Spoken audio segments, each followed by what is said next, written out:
Chapter 420. There's a saying that goes like this: the speaker may not mean it, but the listener takes it to heart. So, I arranged for someone to investigate my father's old subordinates. I wanted to know where they were, and how they were doing. The investigation went on for a month and a half. And, all the results told me one thing. These people, along with their parents and children, had mysteriously disappeared at some point in time. Then, I went to investigate the various regions during that period of time. I discovered that there had been countless cases of murder and destruction of corpses during that period. But, these cases had turned into cases without any clues. All the corpses were the same. So, I couldn't tell who they were. The only thing I could be sure of was that those corpses weren't of the elderly. They were of the adults. But, there were no corpses of children. June Moxie's voice became filled with grief and indignation. Therefore, I began to wonder, who were the children that the Huanghua Hall had killed? These children were the orphans of those old soldiers. Then, it would mean that they had been implicated by our June family. So, the mastermind behind the Huanghua Hall must have a great enmity with our June family. But, who is this mastermind? June Moxie met Xiao Bu Yu's resentful gaze. Then, his own gaze also became fierce and resentful. He took a step forward to meet Xiao Bu Yu's gaze, and asked in a heavy tone, "Second Master Xiao, I've heard that you're the wisest elder of the Xiao family. Can you tell me? Who is the mastermind behind the Huanghua Hall? Who's so heartless? Who has such a great enmity with our June family? How can they be so deranged as to vent their anger on innocent people? Second Master Xiao, tell me, who is this person?" June Moxie took a step forward with every question he asked. The biting cold murderous aura on his body became even thicker with every step he took. His gaze was like a knife as he stared intently at Xiao Bu Yu. Xiao Bu Yu finally turned his eyes away under June Daxiao's intense gaze. He didn't dare to look at Daxiao's eyes again. Xiao Bu Yu unconsciously retreated as June Moxie moved forward step by step. His gaze, which had always been solemn, seemed to be a little confused and lax. The dignified Shenxian powerhouse was at a loss when faced with June Moxie's questioning. The sound of June Moxie's heavy footsteps entered Xiao Bu Yu's ears. Every step he took was like a thunderclap from the ninth heaven. It pounded on Xiao Bu Yu's heart. How would I know who it is? What kind of weird things are you talking about? Xiao Bu Yu seemed extremely angry as he asked. But, his voice was trembling. The voice of a Shenxian powerhouse was trembling. Anyone with a little bit of experience would have realized that there was something fishy about it. I was only suspicious at first. But, Xiao Han came to the Tianxiang city not long after the eradication of the Huanghua Hall. Moreover, he took the initiative to go to the June family to cause trouble for my third uncle. How did he get here so quickly? Why did he come at such a good time? Second Master Xiao, can you answer me? Don't tell me that someone as wise as you can't think of anything. June Moxie looked at him fiercely. Are you suspecting me? How could this old man do such a thing? What evidence do you have? Xiao Bu Yu shouted. I'm not suspecting you. The Silver Blizzard City's Xing Yun Bu Yu is a famous person. So, he wouldn't do such a thing. There are so many tragedies, and so many unsolved cases. It's hard to explain why there aren't any clues in one or two cases. But, there aren't any clues in so many cases. So, it's worth pondering. What kind of power could suppress so many cases? Evidence? You're asking me for evidence? Why would someone leave any evidence if they had the intention to do such a thing? June Moxie smiled in a strange manner, but, I'm very puzzled about something else. Why did you ask me, are you suspecting me? Why didn't you ask me, are you suspecting my Xiao family? Or, are you suspecting Xiao Han? Huh? Wise and far-sighted Xiao Bu Yu, Second Master Xiao, I remember what I just said. I was talking about Xiao Han. So, why did you drag yourself into this? Isn't this a lucky hit? Isn't it a self-confession? Xiao Buyu staggered back once again. His forehead was dripping with sweat as he roared, "Nonsense! You don't have any evidence. You're slandering a good person. You're slandering my Xiao family. What are your intentions?" "Second master, you're wrong again. I was talking about Xiao Han a moment ago.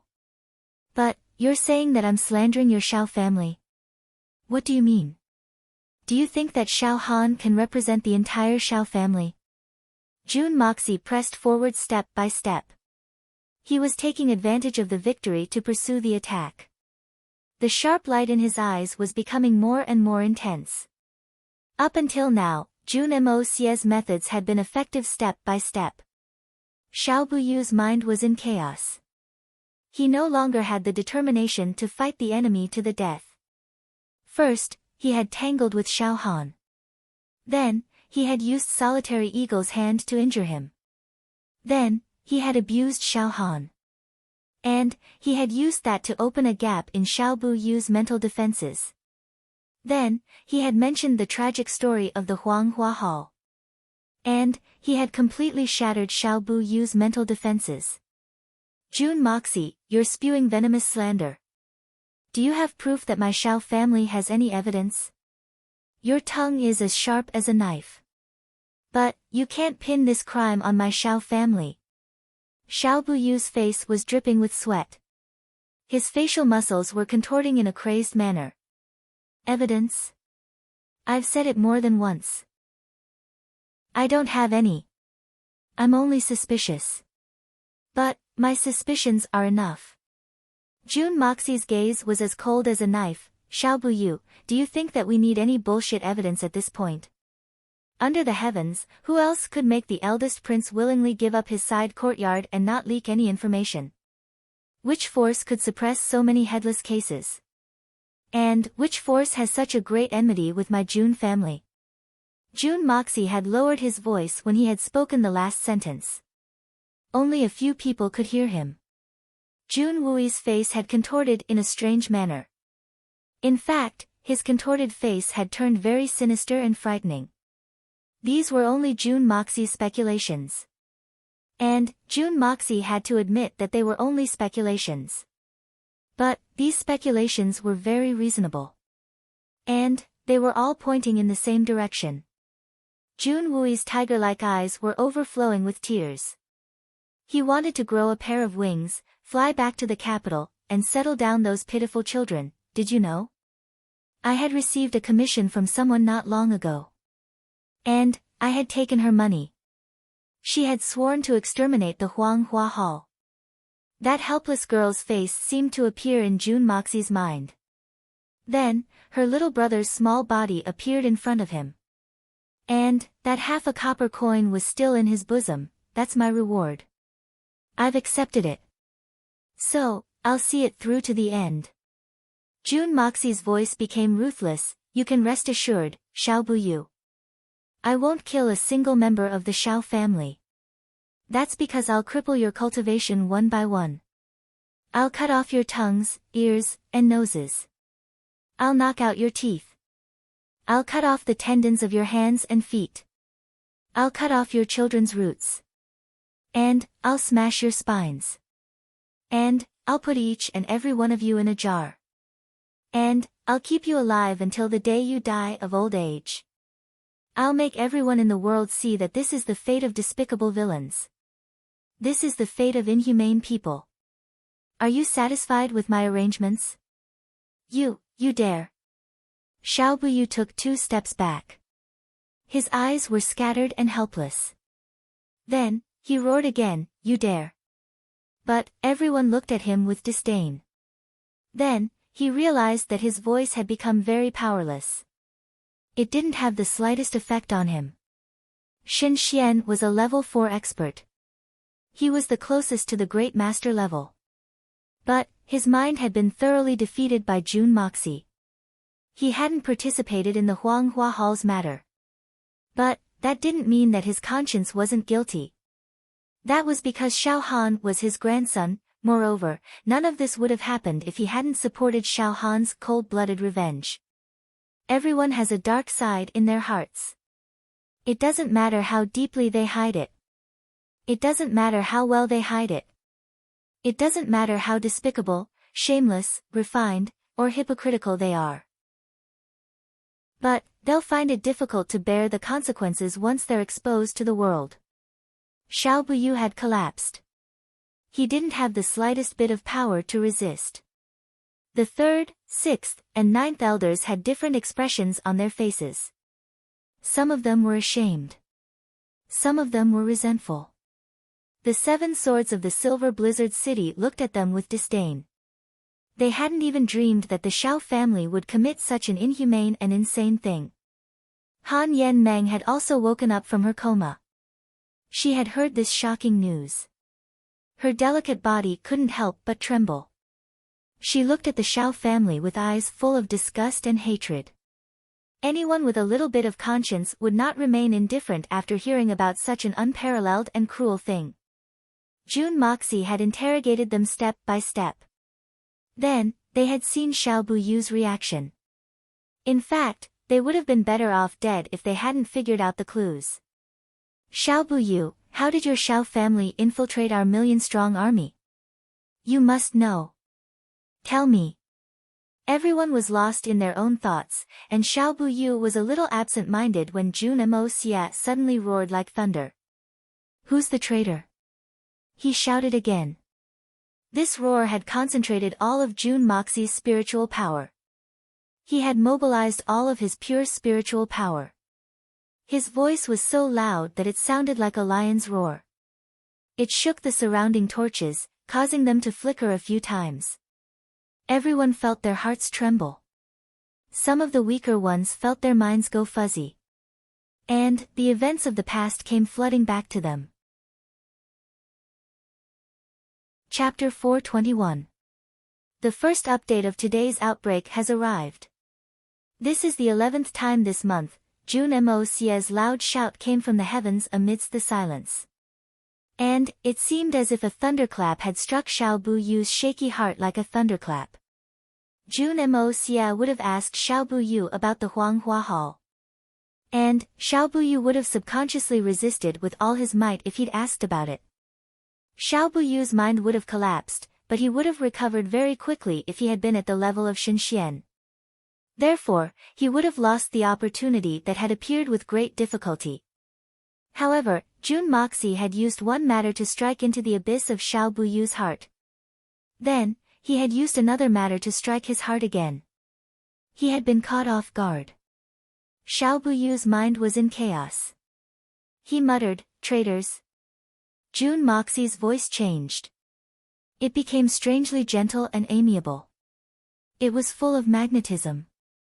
In fact, it sounded like a baby receiving its mother's caress in a cradle.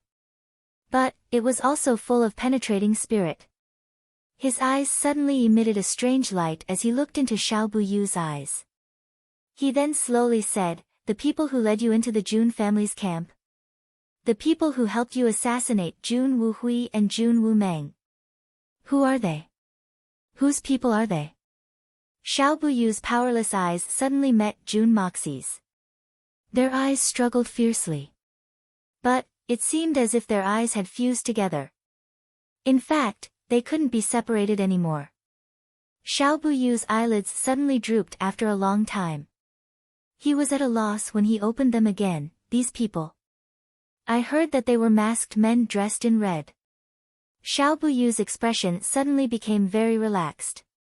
He then continued as if he were talking in a dream. "I later found out that they were from the Blood Sword Hall. Moreover, they had arranged for the Xiao family's experts to enter the camp. Both sides had the same goal. So, they hit it off very well, the Blood Sword Hall." "Oh, he. Yes, it was them. But, why did they help you? Do they have the same goal? Do they want to harm Jun Wuyi?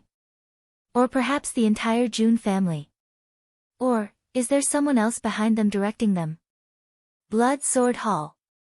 A sharp light flashed in Jun Moxie's eyes, but his voice became softer and softer. It was like a warm breeze blowing through the treetops, making everyone who heard it feel warm and comfortable. They felt extremely safe in front of this person who spoke with such a voice, and they wished they could just fall asleep. Xiao Buyu was the first to bear the brunt of it. His heart was shaken, and his expression was sincere. In fact, it seemed as if he had forgotten all the grief and indignation he had felt earlier. Hypnosis and soul assimilation. This psychological hypnosis method, which had only been developed in China in recent times, was combined with the ancient martial arts of China. Finally, at the most critical moment, Jun Moxie had successfully used it. Jun Moxie took advantage of Xiao Buyu's mental breakdown, and opened the door to his inner heart. So, he rushed in like a bolt of lightning. A beginner Tian Xian hypnotized a rank Fortune Xian. This kind of mystical secret technique that had never appeared in this different world had actually established such an extraordinary technique in one fell swoop. Everyone looked at each other with amazement. The white-clothed girl's eyes shone with a strange light as she looked at Jun Moxie. It seemed as if she wanted to see through this mysterious youth. She had never seen or heard of such a mystical technique before. Even with her cultivation, she could not help but feel a strong shock and awe. I don't know why they did it. Our Xiao family had made preparations to attack the army at that time. But, we hadn't expected that they would take the initiative to contact us. Our goals were the same. So, we reached an agreement very easily. And, everything went unexpectedly smoothly. Xiao Buyu's face revealed a childlike pride. But, his eyes were empty. We couldn't find any trace of them after that. The people who had come to their aid were different every time. They all had very high statuses. But, we never saw them again. I presume that the Blood Sword Hall has taken care of them. The Blood Sword Hall's way of doing things is very watertight. Hee hee. You also don't know where they came from. Jun Moxie nodded in understanding. Then, he spoke in a gentle and encouraging tone. Yes. Xiao Buyu revealed an ashamed look on his face. He hung his head like a child who had made a mistake. I didn't participate in the operation at that time. It was little Han and his brothers who did it. I only heard about it afterwards. Then, a proud expression appeared on his face as he said loftily, they did it, and they did it. Their fists are the ones who make the most sense. Moreover, those ants aren't worthy of me, Xiao Buyu, personally dealing with them. Ah, that's right. Very good. The fists are the ones who make the most sense. The veins on Jun Moxie's forehead throbbed. He controlled himself and said, then, are they the ones who will deal with Jun Mou and Jun Wui later on? Yes, it's them, the people of the Blood Sword Hall. Xiao Buyu didn't hesitate. Who participated in the operation at that time? Xiao Han's brothers. There must have been a lot of people, right? Jun Moxie chuckled. His expression was gentle. Yes. How could they have been so fast with so few people? They were in the middle of an army. So, there were many dangers. Ah. I remember Xiao Han, Xiao Yang, Xiao Zhen, Xiao Cheng, Xiao Guang. Xiao Buyu said 14 or 15 names in succession. Then, he sighed and said, we finally made the hateful Jun family pay the price. They must pay the price for provoking our Xiao family. They paid the price. But, Jun Wui had only snatched Xiao Han's fiancée. So, aren't you making a big fuss over a minor issue by carrying out such a big operation? Jun Moxie firmly remembered these names in his heart. Then, he changed the subject and asked another question. Who does Xiao Han think he is from the Silver Blizzard City's lineup? Why does he have so much influence? How could we make a big fuss over a minor issue? There's a lot to do with it. The current lord of the Silver Blizzard City has no children. He only has 2 daughters. His eldest daughter and Han, are betrothed at birth. His second daughter also has hopes of marrying into the Xiao family in the future. So, we're all working hard. The Silver Blizzard City will belong to our Shao family if both of them marry into our Shao family. Our Shao family's ancestors sacrificed their lives for the Silver Blizzard City. Moreover, they were the strongest Xian cultivators. They were the lord of the Silver Blizzard City at that time. In fact, they were the first sworn brothers of the Silver Blizzard City. It can be said that the Silver Blizzard City belonged to our Shao family. But, the Han family became the lord of the Silver Blizzard City after our ancestors passed away. Why has our Shao family been suppressed for hundreds of years? We're brothers in name. But, we're nothing more than high-ranking subordinates. Why? A bullshit oath that doesn't even scratch the itch has completely stripped away all the hope of our Shao family. Why?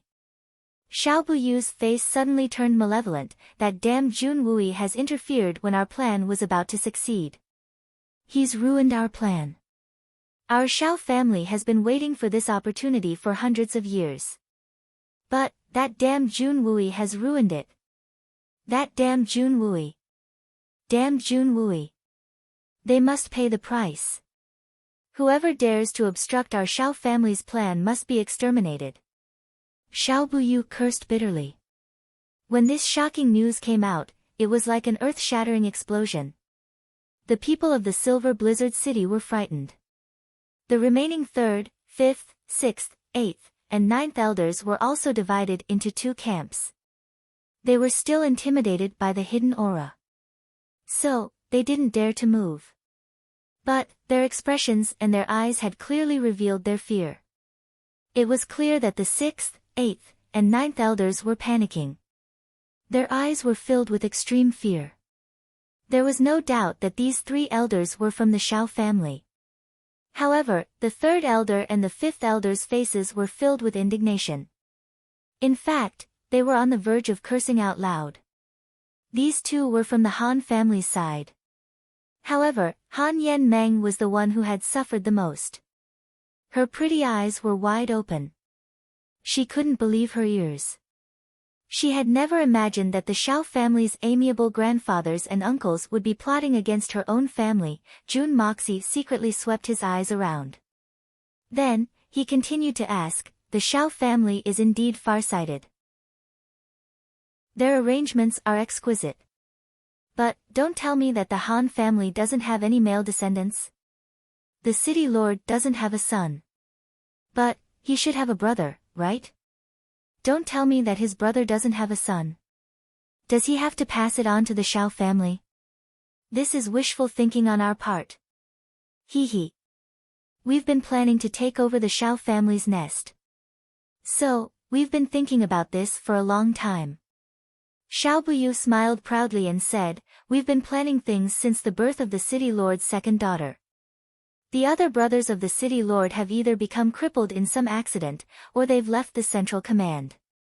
Moreover, many of them are my and elder brother's disciples. We naturally know how to train them. You should know about Shao Han's Huanghua Hall, right? Isn't this a joint decision of your Shao family? Jun Moxie changed the topic and asked. His forehead was already dripping with sweat. Even his vest was soaked with sweat. He had been using his spiritual power to hypnotize a super expert like Xiao Buyu. This was an exceptionally difficult task. Jun Moxie's spiritual power was formidable enough. But, he felt powerless at the moment. Therefore, he changed the topic back to the Jun family's matters. Xiao Buyu had lost his vigilance towards the person who had spoken after a period of conversation. No, this matter was decided by Xiao Han and his brothers. No. Han and his brothers had acted on their own. What's done can't be undone by the time we found out about it. So, we had no choice but to let them be. Very few people in the Xiao family know about this matter. After all, it's very disgraceful. And, it hurts the harmony of the world. Fortunately, they're just some ants. Moreover, the profits from that matter are very good. Xiao Buyu's face was very conflicted. He was apologetic. No one could have imagined that this white-haired, ruddy, virtuous, or at least sanctimonious old senior's heart was actually so dirty and vile. If he did not say it himself and they heard it with their own ears, who in the world would believe it? Who would have dared to believe it? How shameless. Well, you've done well. I've decided to reward you. It's a very, very big reward. Jun Moxie's eyes blazed as he spoke in a leisurely manner. A very, very big reward? What kind of reward is that? Xiao Buyu's face revealed an excited expression. In fact, he looked like a child who had just seen a delicious and good-looking candy. Ah, but you'll have to perform a striptease dance before I give you your reward. The reward will come once you're done. You'll be very satisfied with it. A vicious light flashed in Jun Moxie's eyes. Chapter 422. He's too weak. His endurance is too weak. Jun Moxie was standing not far from Xiao Buyu. Xiao Buyu had been passionately performing a striptease a moment ago. So, Xiao Buyu's self-detonation had been too abrupt. Da Xiao hadn't been able to react in time. Xiao Buyu's self-detonation had been for the sake of freeing himself. So, it hadn't been lethal. But, Da Xiao had still been caught off guard by the sudden change in the situation. Da Xiao wiped his face and shook his head. He then spoke up in a somewhat dissatisfied manner. How could he commit suicide in such a straightforward manner?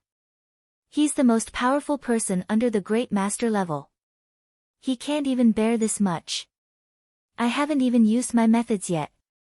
But, it's a pity that his white buttocks are gone. Fu *k. I was planning to cut open his great-grandson's scalp and pour mercury into it. Or, I would have cracked open his skull, and boiled his brain. But, I didn't even get to carry out that good show. And, he died without a trace. He was too hasty. He didn't even have the demeanor of a powerhouse. He's too inferior. His reputation is better than meeting him in person. But, his reputation isn't as good as meeting him in person. He's too sloppy. Everyone who heard his words had the same expression on their faces. Their eyes were fixed on Da Xiao. Their eyeballs were frozen in place. Xiao Fengwu was the only person who could still stand up. His legs were strumming like a pipa. His small face was deathly pale. In fact, it seemed as if he had just boiled lime. However, the inexplicable power that had shrouded the five elders suddenly dispersed at this moment. In fact, it seemed as if it had come without a sound. In fact, it didn't leave any trace behind.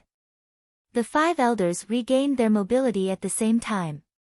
But, they were divided into two camps the moment they regained their mobility. The three elders of the Xiao family were confronting the two elders of the Han family. And, both sides were looking at each other with extreme hatred in their eyes.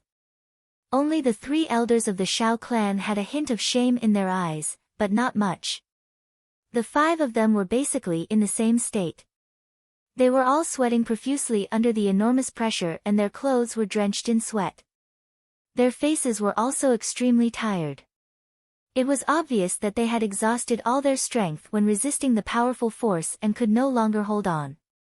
However, each of them stared at each other, wishing that they could swallow this ally who was still their brother just a quarter of an hour ago. Surnamed Xiao. Hello. What a good scheme, what a good scheme. It's really good. The third elder angrily gasped for breath. His eyes seemed to be burning with fire. For so many years, the city lord has always been courteous to the Xiao family. He has always been modest and accommodating. Who would have thought that he would raise a tiger and bring disaster upon himself? Bah! Raising a tiger is a waste of the king of beasts. He is simply raising a pack of wolves that cannot be tamed. People like you still have the face to live in this world? The eighth elder coldly snorted and said, Han Fei Yun, what are you going to do? The third elder trembled in anger. His words were particularly rude. What do you think I will do to your Xiao family? If I were you, I wouldn't be able to continue living. I would have hung myself on a tree. You're so shameless, and you're repaying kindness with ingratitude. You want us to die. You don't have the qualifications to do so on your own, Han Fei Yun. Humph. Your Han family may not be able to gain the upper hand when we return to the Silver City. The eighth elder Lengleng looked at him and sneered. We'll know whether I'm qualified or not after we try. The third elder's thin face twitched. He suddenly raised his palm and shouted, 7 swords. Set up the formation. Execute the family's rules. Capture these 3 traitors of the Shao family for me. Xue Tong, attack together with the 7 swords. These 3 traitors are strong on the outside but weak on the inside. They can't even withstand a single blow. The complexions of the 8th elder and the other 2 changed. It could be said that the strength of the 5 great elders had been suppressed by that mysterious and powerful pressure. So, the strength of Shen Xian had been reduced to less than 10%. It could be said that they were at their weakest moment. However, it was clear that they were fighting 3 against 2 at the moment. But, they still had the upper hand. The combined might of the 7 swords was extremely formidable. In fact, an ordinary spirit Xian expert wouldn't be able to contend against them in normal times. However, the solitary falcon of the prairie had sustained considerable injuries because of his battle with the great master-level expert.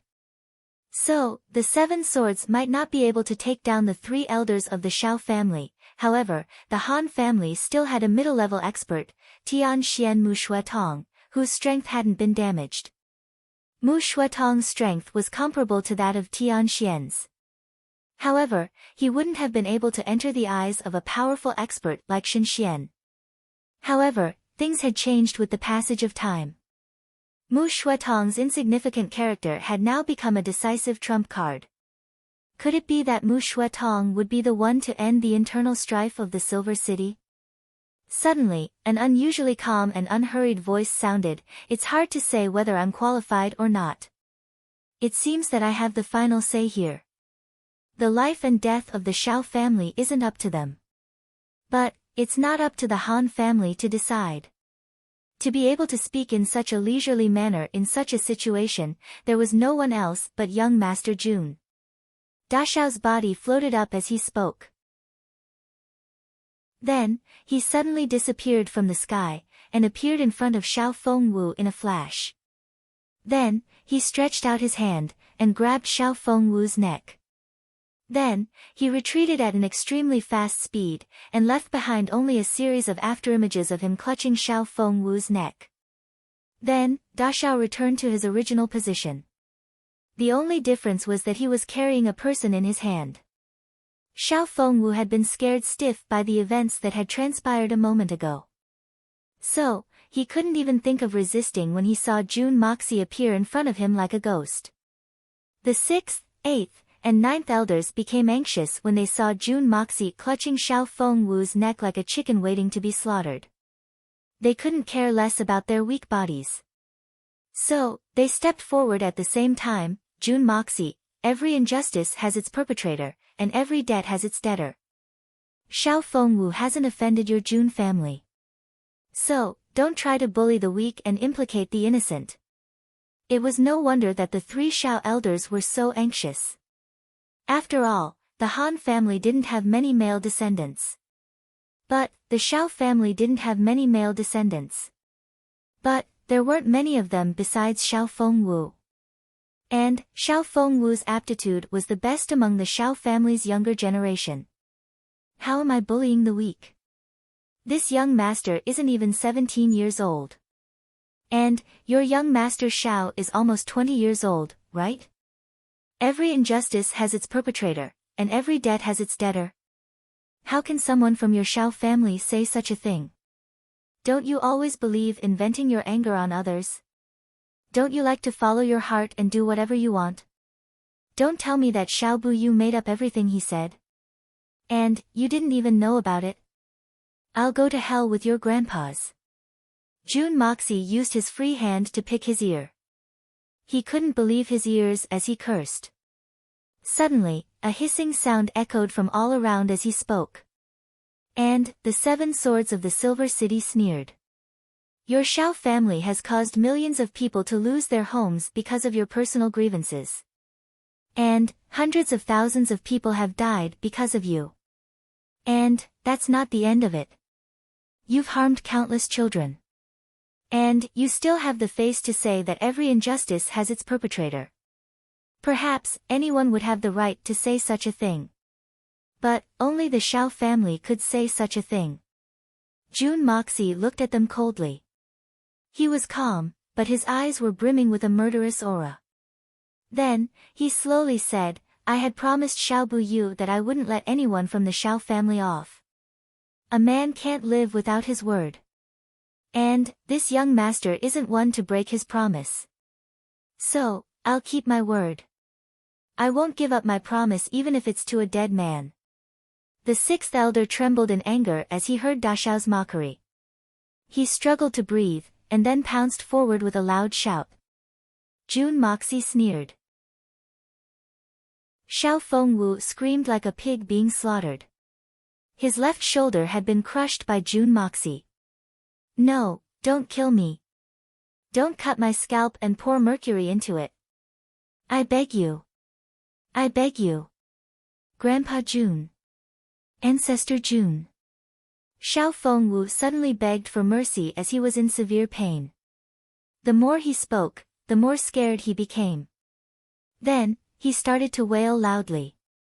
Tears and snot streamed down his face. The sixth elder suddenly stopped. Then, he roared in anger, Jun Moxie, you're despicable. Jun Moxie laughed and said, despicable? You have the nerve to say that I'm despicable?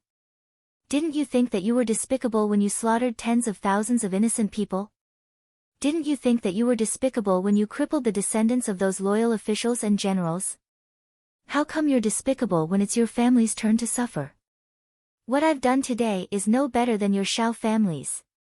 Xiao Fengwu's screams and wails were unceasing amidst Jun Moxie's laughter. The sound of bones breaking resounded unceasingly. One by one, Xiao Fengwu's limbs were broken. They hung limply on the ground. The sixth elder roared, and rushed forward in a crazed manner. Jun Mo Xia looked at the sixth elder. Then, he grabbed Xiao Fengwu by the nape of his neck, and threw him towards the sixth elder. A snapping sound was heard as Xiao Fengwu's neck snapped. Jun Moxie's body followed behind Xiao Fengwu's body, and fiercely dashed forward. He was like a gust of wind and lightning. The sixth elder was startled. He was about to rush over, but Xiao Fengwu's body was about to hit him head-on. The sixth elder reached out his hand to catch Xiao Fengwu's body.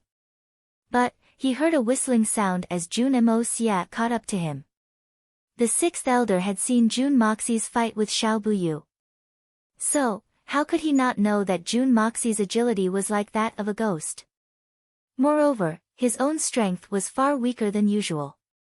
So, he didn't dare to be careless. So, he made a prompt decision not to catch Xiao Fengwu's body. Instead, he dodged to the left, and drew his sword. Then, snowflakes suddenly appeared in the sky as he swung it. He had just unsheathed his long sword, and was about to unleash the Silver City's absolute sword when he suddenly heard a bang sound. Then, a kacha sound was heard. He saw Xiao Fengwu's body turn around and fly towards him. Jun Mo Xia had kicked Xiao Fengwu's body in the middle of his advance, and had changed his direction to fly towards the sixth elder. Apart from the fact that the direction of the kick was just right, the kick had also landed squarely on Xiao Fengwu's waist. This had completely shattered Xiao Fengwu's spine. Xiao Fengwu's face was still intact. But, he had already followed in Xiao Han's footsteps. He was thoroughly crippled, the sixth elder couldn't evade this attack. So, he knew that Xiao Fengwu would be the first to suffer if he were to forcefully attack with his sword. So, he hastily withdrew his attack, and held Xiao Fengwu in his arms. The sixth elder had noticed Xiao Fengwu's miserable condition as soon as he started to attack. So, he couldn't help but fly into a rage as he cried out in alarm, Jun Moxie, you're very ruthless. You're very vicious. But, he was left dumbstruck by what he saw in front of him as soon as he said those words. Strongly recommending Dong Shui Wan Qing's new book, The Tale of the Fairies. Book number 17069774 Introduction, Myriad Great Daos Seek Immortality. Chapter 423. As an expert of Shenxian, the sixth elder had been fully prepared for Jun Moxi's subsequent attack. He had even prepared for it. Not only him, but everyone else had the same thought. Because attacking the sixth elder was the best choice that Jun Moxi could make at this moment. At the very least, he could escape unscathed. The eighth elder and the ninth elder stood far away and looked at the scene. Their hands were on the hilt of their swords, and they were also ready to step forward at any time. After witnessing Jun Moxi's unfathomable and extraordinary footwork, everyone present was deeply wary of him. Even the experts of Shenxian were no exception. Even the solitary eagle, who was also famous for his footwork, might not be able to win against Jun Moxi's footwork. The Sky Xian expert, who was supposed to be quite insignificant in the eyes of the Spirit Xian experts, had become more and more important to them at this moment. And, he had become an expert who was on the same level as them. They had to be on guard. Moreover, they had to be extremely careful and vigilant.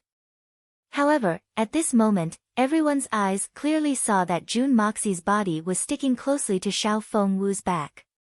Moreover, the sword in his hand was still flashing with a frightening cold light. The other Jun Moxi had suddenly appeared behind the eighth elder and the ninth elder. The corner of his mouth hung a dull but cruel smile, and a cold light flashed. Divine sword. Blood of yellow flame. A quiet and bright sword light had suddenly and unexpectedly streaked across the legs of the eighth elder and the ninth elder. It was like a lightning bolt that shook the heaven and earth, and disappeared in a flash. The brilliance of this sword light made everyone present feel as if they were facing an irresistible strong light, and they couldn't help but close their eyes. But, it left a brilliant radiance in the entire world. The lightning had long since disappeared, but in the hearts of those who had closed their eyes because of its brilliance, the peerless sharpness of this lightning sword light lingered for a long time.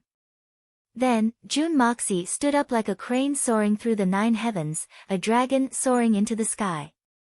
Disappearing in a flash, no one knew where he had gone to.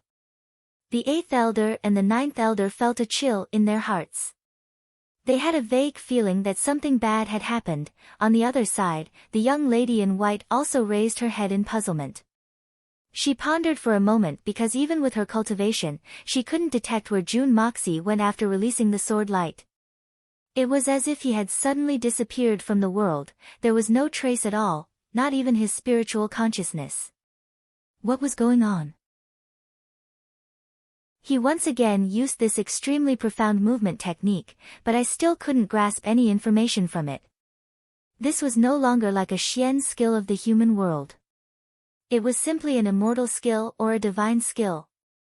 The sixth elder was holding Xiao Fengwu with one hand when he suddenly froze. A long while passed before he tremblingly called out, "Eighth elder, ninth elder. Are you all right?" He had clearly seen that Jun Moxi's sword light had bypassed their lower bodies. So, why hadn't they reacted to it? What's going on? The sixth elder didn't believe that Jun Moxi had suddenly made such a scene to put on a show. He must have had his reasons. But, why do the eighth and ninth elders look fine? Nothing seems to have happened to them. The eighth elder and the ninth elder blankly looked at each other. Both of them had reached Shenxian's level, but their cultivation was a level lower than the sixth elder's. Therefore, the sixth elder had recovered a lot, and could barely fight back. But, the two of them were still in a weak state. They checked each other's bodies, and confirmed that there was nothing wrong with them. Then, they laughed and said, "Of course we're all right. That little bastard Jun Moxi is just a mere Tian Xian Jr. What could possibly happen to him with his petty tricks and bluff?" But, the two of them hadn't finished their sentence when their faces suddenly changed. A section of fluttering white robe fell from their thighs, and revealed a pair of long legs. They stood upright in the wind. The cold wind blew, and they felt a bone-piercing chill. The lower half of the robe and the upper half of the robe were obviously one. So, why did it fall? Could it be that it was cut off by someone? Just as they were thinking about this, they suddenly felt a heart-wrenching pain in their legs. The two of them looked at each other in horror, and moved their bodies at the same time. They didn't dare to take a step forward in disbelief. Their bodies had only moved a little when they suddenly fell down like a golden mountain or a jade pillar. Half of their bodies fell down. Fresh blood spurted out like 4 pillars of blood. Their tragic screams tore through the night sky, and their voices could be heard from miles away. Where the two of them were originally standing, 4 smooth legs, from the calves to the thighs, stood perfectly straight, like a towering mountain, towering and unmoving. Only the upper part of the legs was gurgling with blood foam. Jun Mo's sword light flashed, and he had actually chopped off 2 people's legs. Because his speed had reached an indescribable level, and the blood of yellow flame's sharpness had reached an unprecedented level, the two of them actually didn't notice that their legs had been cut off for such a long time. Perhaps they had noticed it, but the two of them didn't dare to believe it. The surroundings fell into a deathly silence once again. No one could have imagined that there was actually someone in this world who was fast to such an extent. There was actually such a sword, and it was sharp to such an extent. The white-robed girl at the side sighed lightly. Her voice was so soft that no one could hear it. She was the only one who had seen Jun Moxie's sword clearly. There wasn't much ingenuity in that sword, and it didn't even have any technique to speak of. The only requirement was to be fast. A little faster, until the speed reached the limit. The movement technique and the speed of the sword worked closely together, once again raising the speed to the peak of perfection. Then, he slashed out with that sword. Of all the techniques in the world, there was nothing it couldn't overcome, but speed was unbreakable. When speed reached the limit, everything else would be destroyed. Jun Moxie, this newbie Xian practitioner who had just entered the Tian Xian realm not even 2 days ago, actually managed to heavily injure and cripple 2 Shen Xian experts in front of everyone's eyes. Although these 2 Shen Xian experts had already exhausted all their strength because of the sudden change, whether it was their Xian Qi or their mental strength, they had all suffered from extreme pressure. Out of their full strength, they were only left with 15% at most, but they were still Shen Xian experts. Jun Moxie was actually able to injure them so severely that they didn't even know they were injured. Those 2 legs had clearly been cut off, but they were still able to temporarily join together with the body, and not even a single drop of blood had spilled out. Regardless of the speed of his movement technique, sword technique, or the sharpness of his sword, they had all reached a terrifying level. 8th brother. 9th brother, the 6th elder roared. Suddenly, blood spilled out of his eyes due to extreme grief and indignation. He roared, and Xiao Fengwu fell to the ground. The 6th elder stood there in a daze, and his whole body trembled. The Silver City had dispatched an unprecedentedly powerful lineup for this expedition.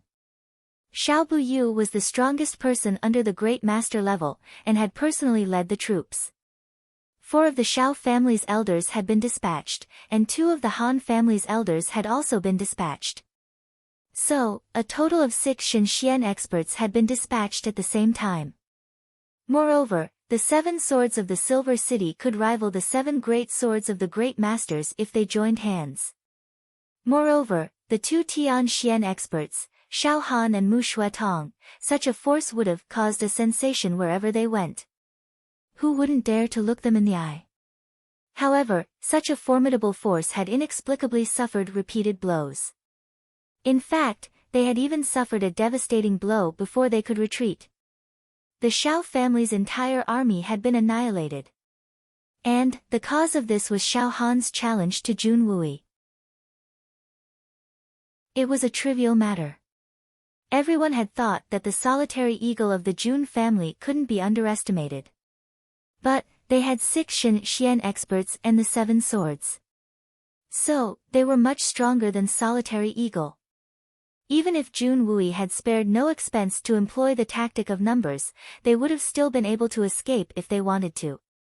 How could a group of ordinary soldiers match Shen Xian's speed? However, they hadn't expected that Xiao Han and his nephew would be crippled after this battle. Xiao Buyu would explode out of shame and indignation. Moreover, Jun Moxie had exposed the Xiao family's most despicable and shameless side. They had lost all standing and reputation.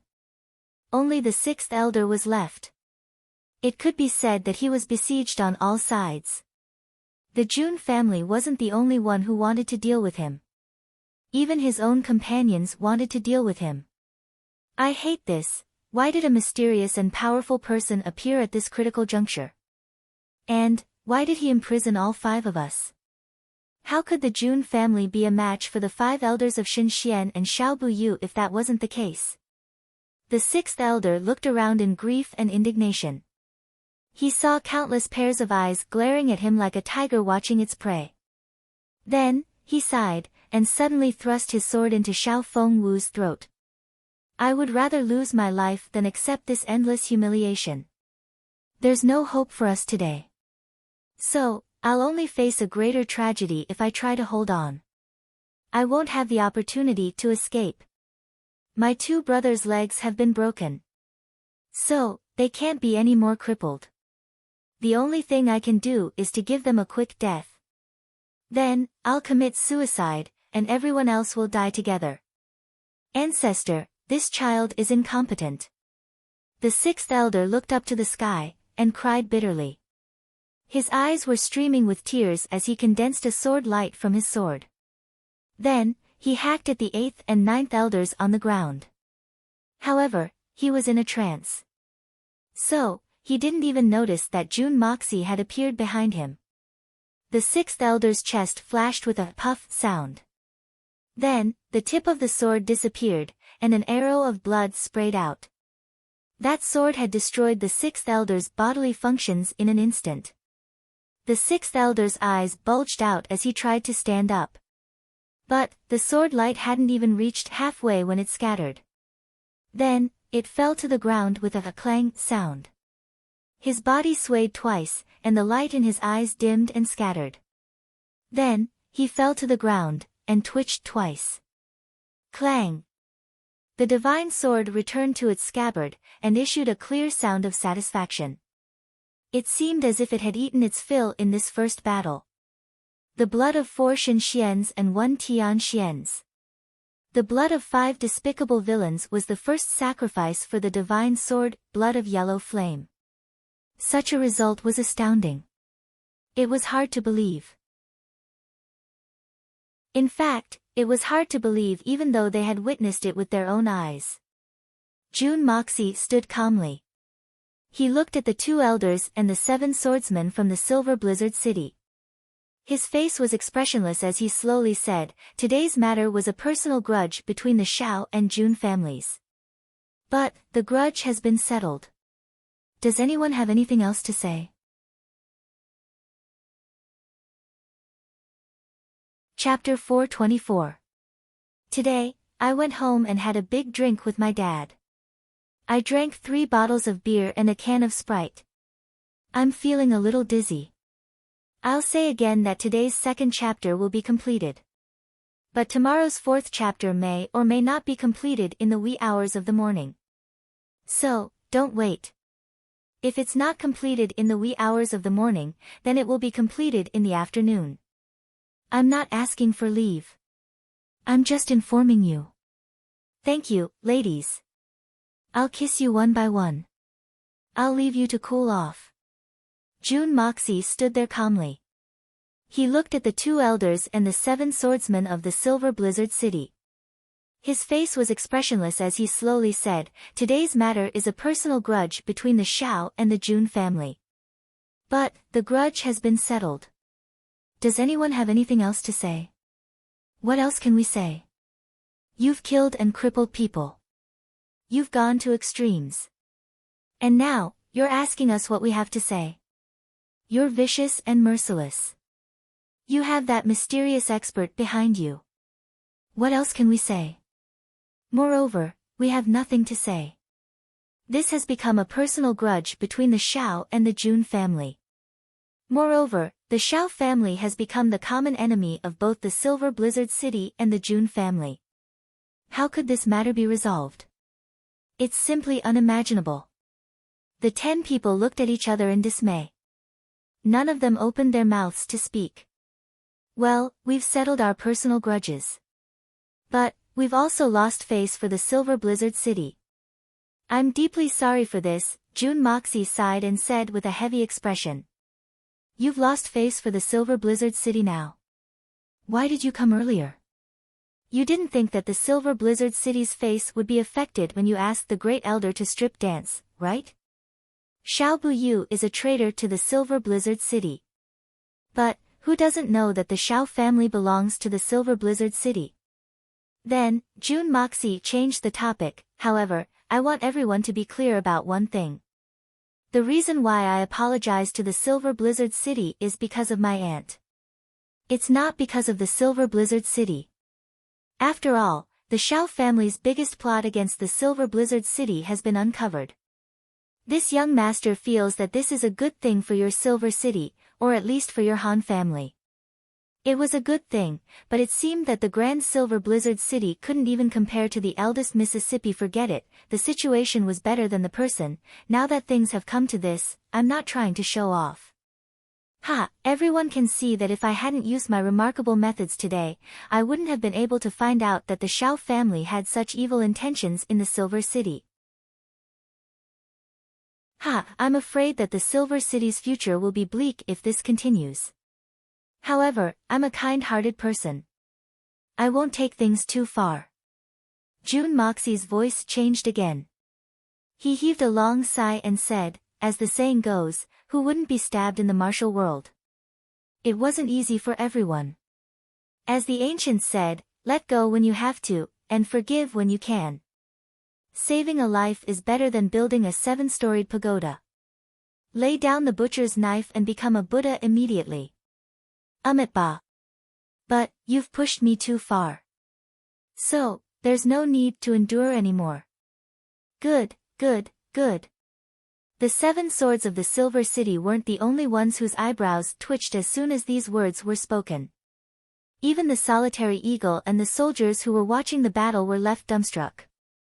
It was hard to imagine that there could be such a thick-skinned person in this world. You still have the nerve to say that you're a kind-hearted person? You won't take things too far. Forgive when you can. Why didn't you cut off your tongue when you said these words in such a strong wind? That's not all. But, you didn't even bat an eyelid when you said these words. Your heartbeat didn't even accelerate. This level of shamelessness is really amazing.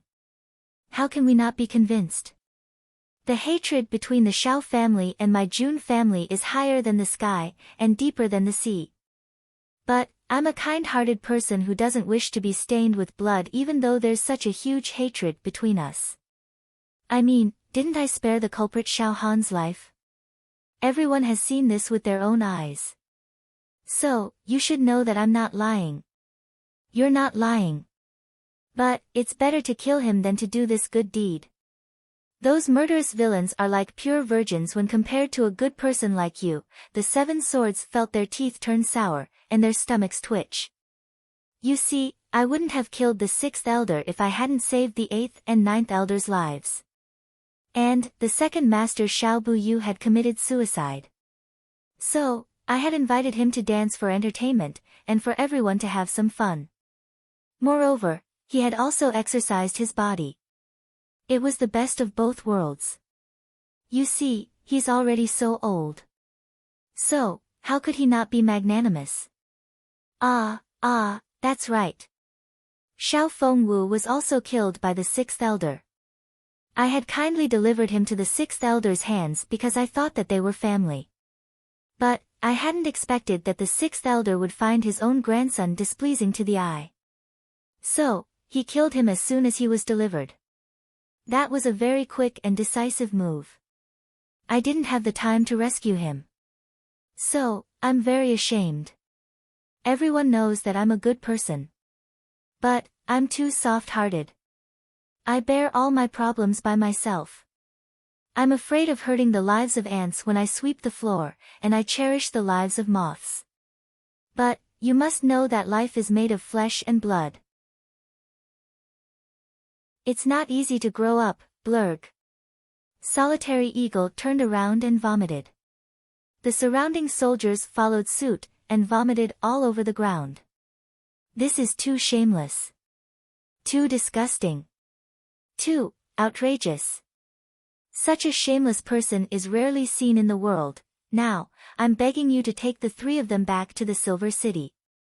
That shouldn't be a problem, right? In any case, you guys are going the same way. Who knows, you might be able to find out more. Jun Mo Xia turned a blind eye to everyone's vomiting. His face was full of smiles, and he said in an unusually friendly manner, "This is human life, ah."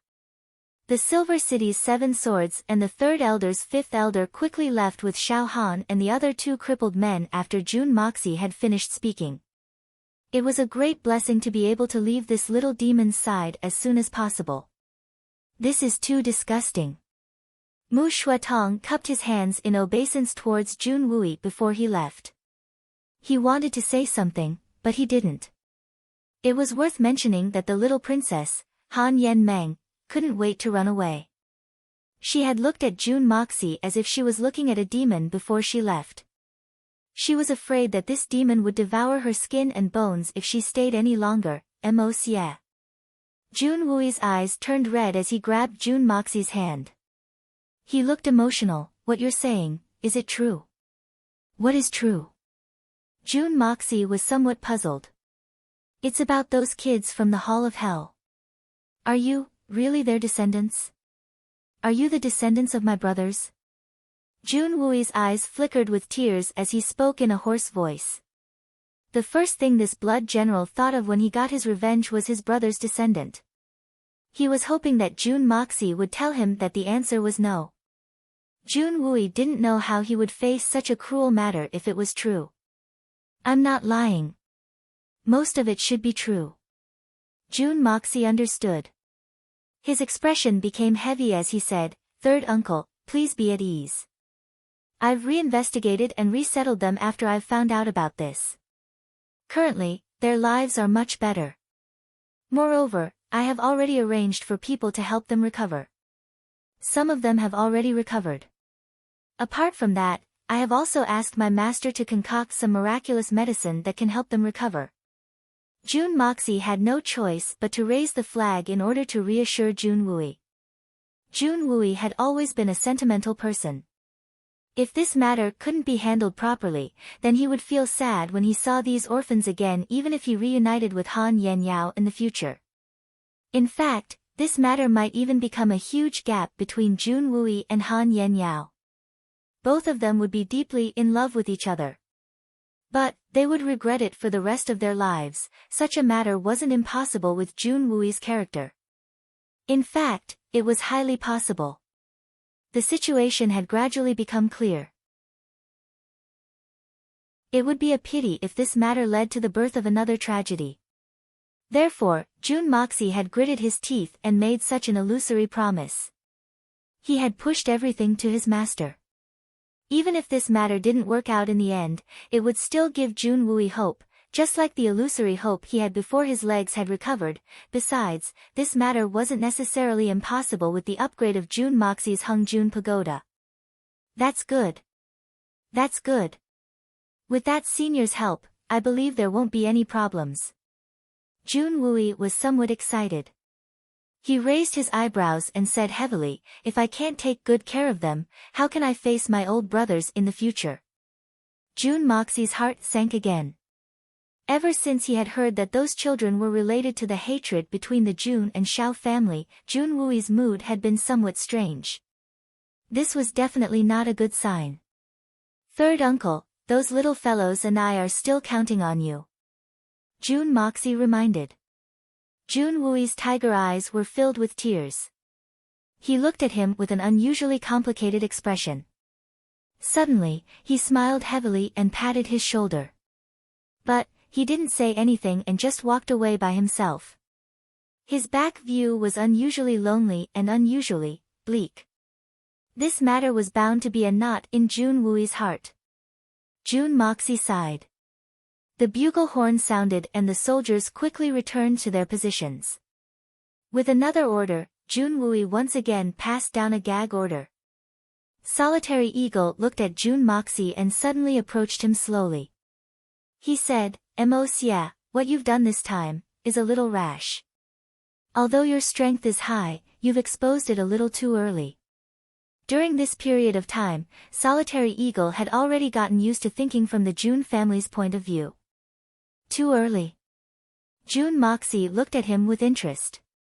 At this time, when the matter between you and Guan Qing Han is causing a huge uproar, you've made such an earth-shattering move. Isn't that even more suspicious? Although you already have the strength of Tian Xian and your combat power has reached Shen Xian's level, you've still not truly reached the realm of a peerless expert. It's not enough to intimidate everyone. Solitary Eagle frowned and looked at him. Do you care? Jun Moxie tilted his head and the corners of his mouth curled into a habitual evil smile. The reason why I'm doing this is to ask those rotten scholars and let them think about it. Think about which family among them is more worthy of my killing than the Shao family of Blizzard's Silver City. Jun Moxie's eyes were overflowing with killing intent. He said in a heavy tone, "Since I've dared to do this, I'll dare to do it again. Worldly imperial power, morality, and Confucianism are all farts in my eyes."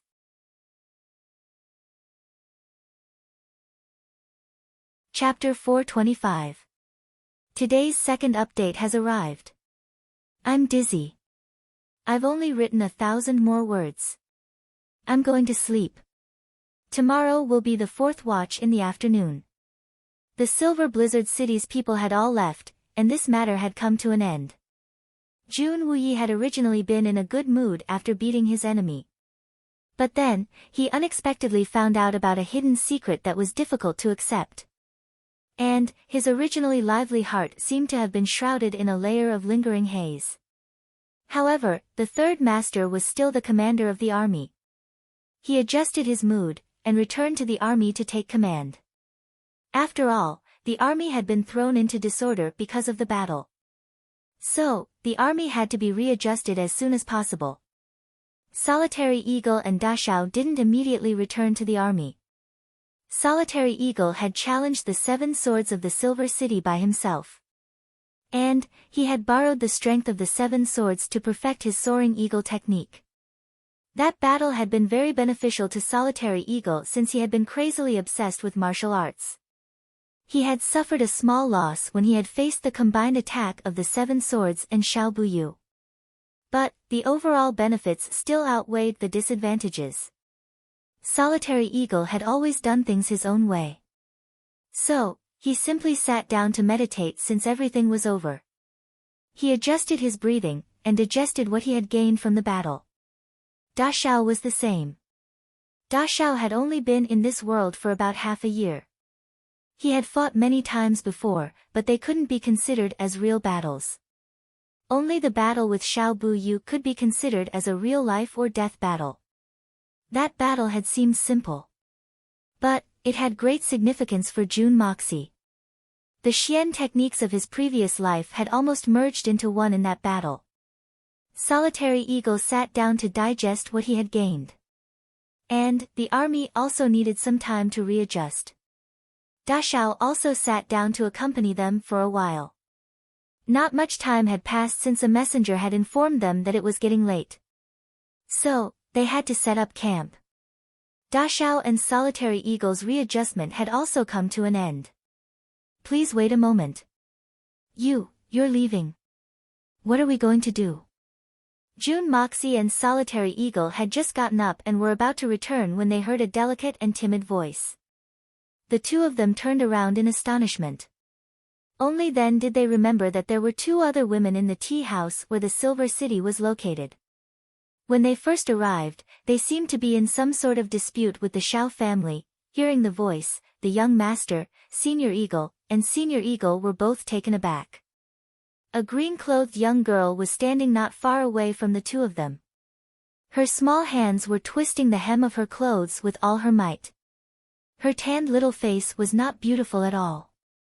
Only her pair of big bright eyes were rather moving. But other than that, she was just like a mountain girl from the countryside.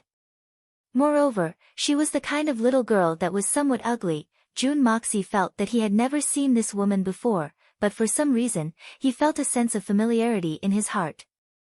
As an outstanding assassin and the king of assassins, Jun Moxie would never let go of any doubts. He immediately thought about it. Finally, with a flash of inspiration, the green-clothed figure of the Qian Sun Serpent Queen flashed past his heart. For some reason, the figure of the Snake King actually faintly overlapped with the young girl in front of him. But, wasn't this too unimaginable? At the same time, Solitary Eagle also thought of the Snake King. The two of them could not help but look at each other. They could both see the meaning in each other's eyes. Impossible.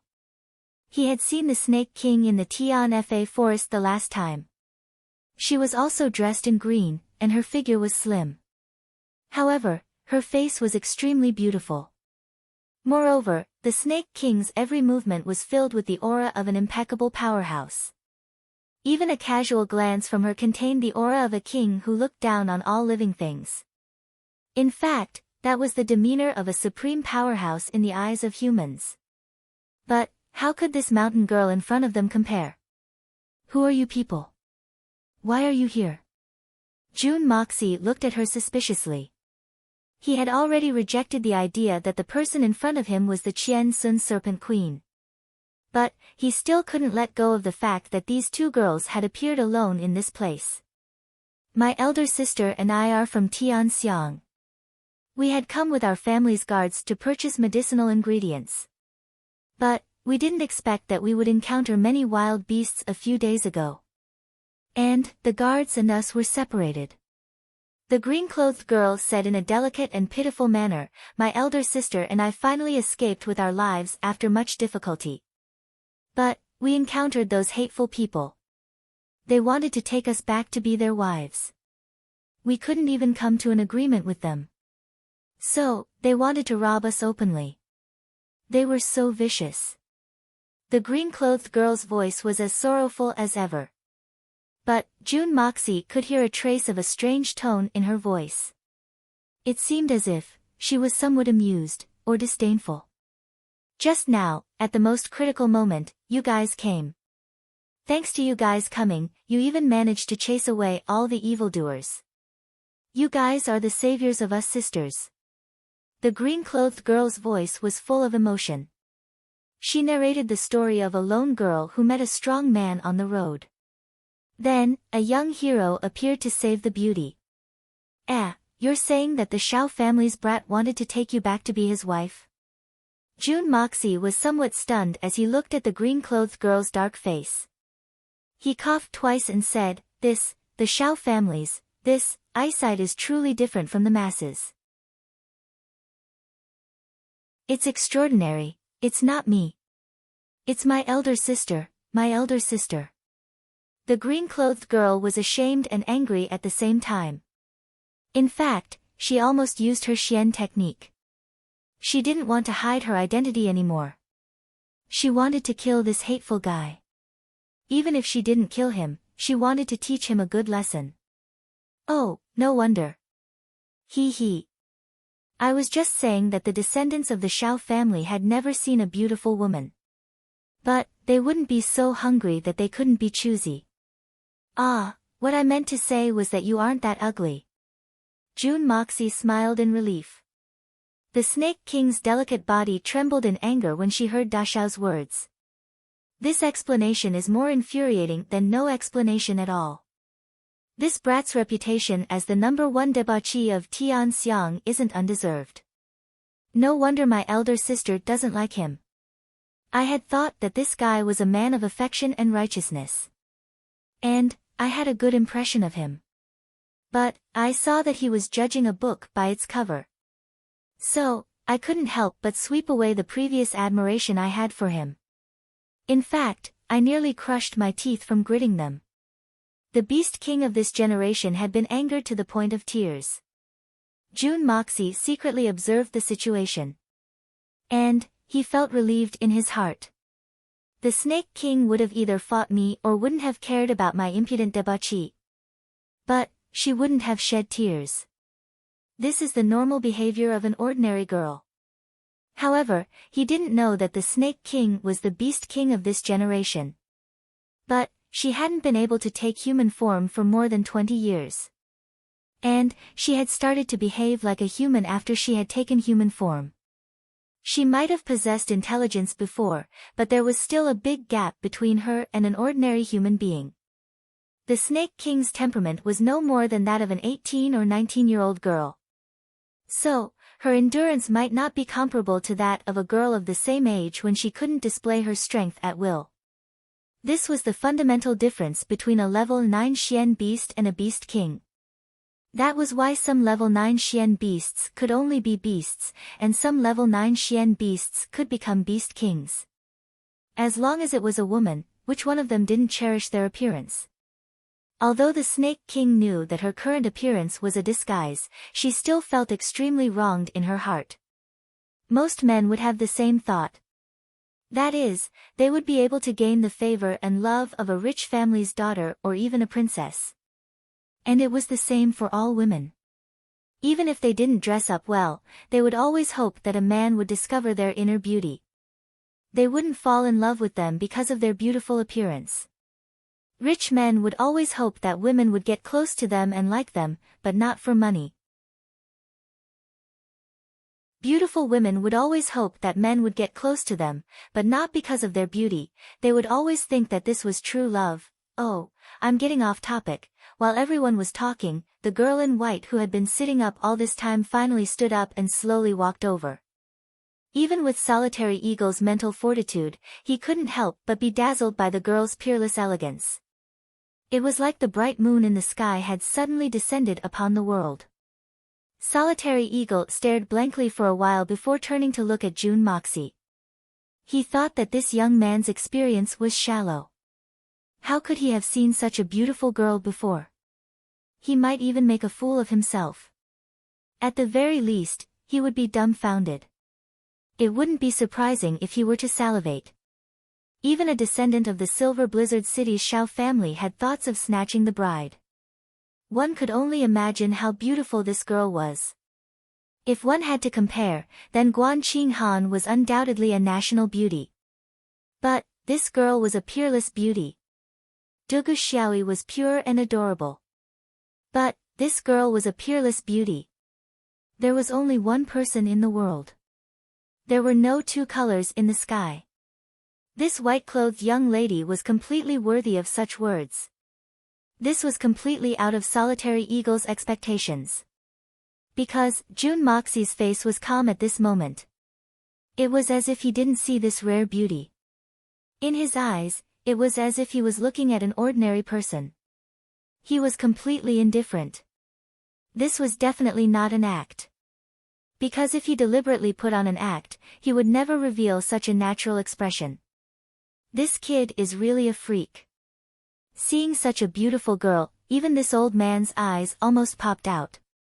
But he didn't even bat an eyelid. Could it be that the previous event was too intense, and now he can't take it anymore? Solitary Eagle muttered to himself. June Moxie wasn't completely indifferent. It was just that although this girl came over to thank him, June Moxie didn't feel the slightest bit of thank you. Instead, he felt a bone-chilling cold. This girl in white was extremely beautiful. But, for some reason, there was an inexplicable hostility coming from her. Although she had tried her best to hide it, how could June Moxie, who had experienced ambushes from all sides for 2 lifetimes, not be able to sense it? This kind of feeling, it was as if he had severely offended her in the past. Could it be that my enemies from my previous life have also crossed over? That's impossible, right?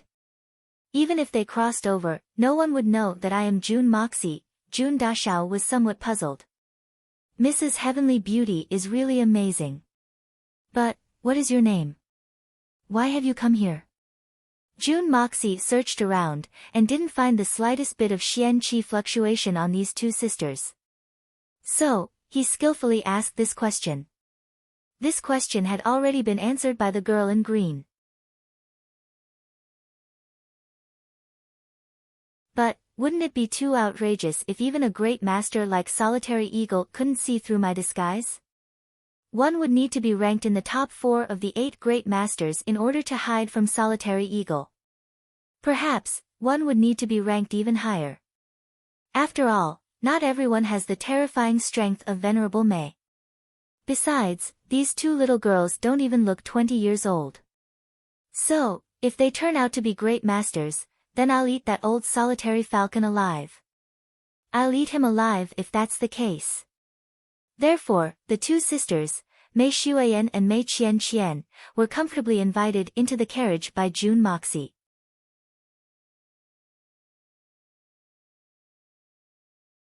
Chapter 426. In the silence of the night, Dugu Xiaoyi's shout made June Moxie, who wasn't far away, shiver. He draped a long robe over his shoulders, and rushed over to investigate. He asked, and found out that Dugu Xiaoyi's pet, Little White, had been missing ever since she had arrived in Tianfa. But, it had mysteriously returned in the middle of the night. It must be known that it had taken them more than 10 days to travel to the Tianfa forest at this moment. Dugu Xiaoyi was naturally overjoyed by this unexpected turn of events. Guan and Dugu finally had the leisure to look at June Moxie after they had heard this. June Dashao had come in wearing a long robe. His 2 fair thighs were very eye-catching, and had caused the 2 women to cry out in surprise. Their cries contained 30% surprise, 40% jealousy, and 30% unsure of what to say. Dashao's body could be said to be perfect after he had transformed from the Hongjun Pagoda. His body's toughness and proportions had reached the level of Mr. So-and-so. He wouldn't even need to reveal his face if he were to be placed on earth. His body would be enough to charm thousands of women. However, there was always one place that was too perfect, or perhaps it could be said that the only place that the young master was dissatisfied with was that his skin was too white. Although it wasn't the kind of sickly white, but a very healthy color, it was still to the point where his skin was sparkling and translucent like snow. This point alone was enough to make Guan Qinghan and Dugu Xiaoyi, and the other beauties to feel jealousy. Little girl Dugu was relatively insensitive. She had asked the young master at least 10 times over the past few days what he had used to achieve such smooth, tender, and white skin. This had made the young master extremely gloomy. A grown man like him has skin that makes even beautiful women sigh in admiration. I don't know if I should be happy or depressed. Dashao had been accustomed to level 1 sleep when he had heard the little girl's cries. So, he had hurriedly rushed in after putting on his robe. The upper half of his body was fine. However, the lower half of his body wasn't in a state of decoration. The 2 women had been anxious to answer Dashao's questions. So, how could they not cry out in surprise now that they had calmed down? There were 4 women in this room. So, why were there only 2 cries? That was because only Miss Guan and the little girl had cried out in surprise. The other 2 girls, Mei Xueyan and Mei Qian, didn't even bat an eyelid in the slightest. However, Little White was much more well-behaved than before.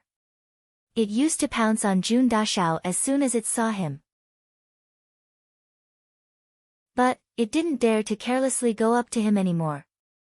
Instead, it practiced diligently. It would practice its claws in front of the 4 women when it had nothing to do. In fact, it seemed as if it was putting on a show.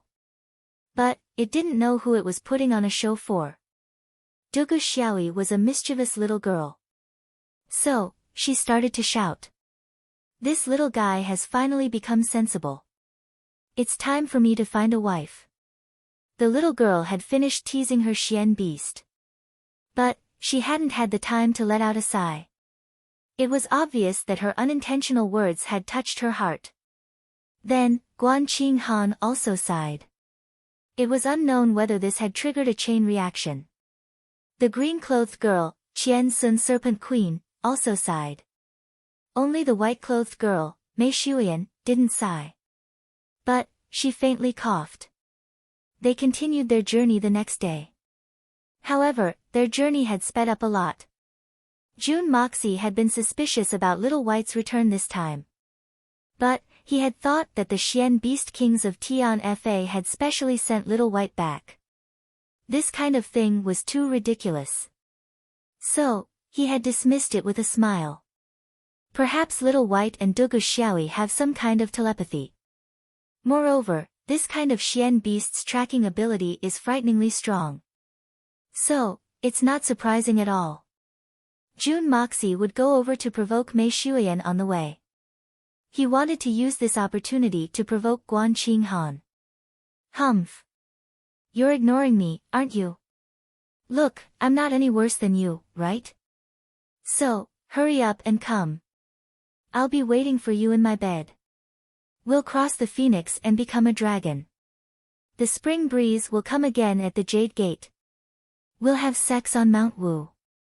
Anyway, hurry up. However, Mei Shuyan's reaction had made June Moxie understand the meaning of, there's always someone better than you. There's always a mountain higher than you. Miss Guan is cold enough. But, she doesn't know that there's always an iceberg above the iceberg. Mei Shuyan is cold and indifferent. She frowns after a few sentences. Then, she becomes impatient, and orders him to leave. She's even colder than Guan Qinghan. Miss Guan would at most ignore you with a cold face. But, Mei Shuyan would drive him away. Her attitude was as strict as the law. She would obey every order. She was more like an empress than an empress. Da Xiao's plan had been ruined by Mei Shuyan. But, it hadn't been completely fruitless. One day, Guan Qinghan finally relented. She secretly told June Moxie that she wanted him to wait in the tent at night. She had something to say.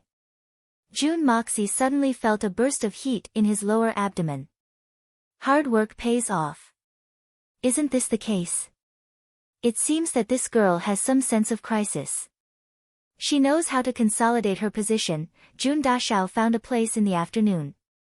He washed himself until he smelled good. Then, he put on a snow-white robe. It was soft and soft. It could reflect the elegance of a young man. In other words, it was the best way to show off. The curtain of night had quietly fallen.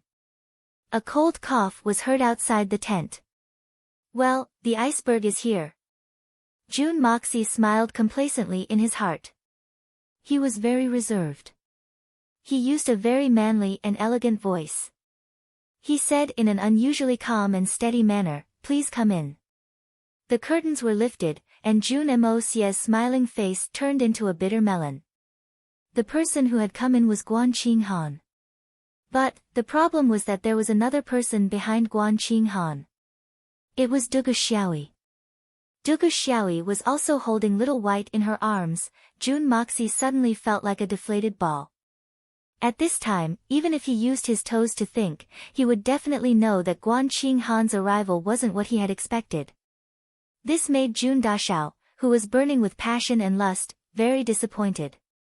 It was like a big basin of snow water had been poured into his leather collar on a cold day. He felt cold from the top of his head to the back of his heel. This time, we came to you for a serious matter. I had a discussion with Sister Xiao Yi. After getting along with you these days, we felt that the two girls you saved were not simple.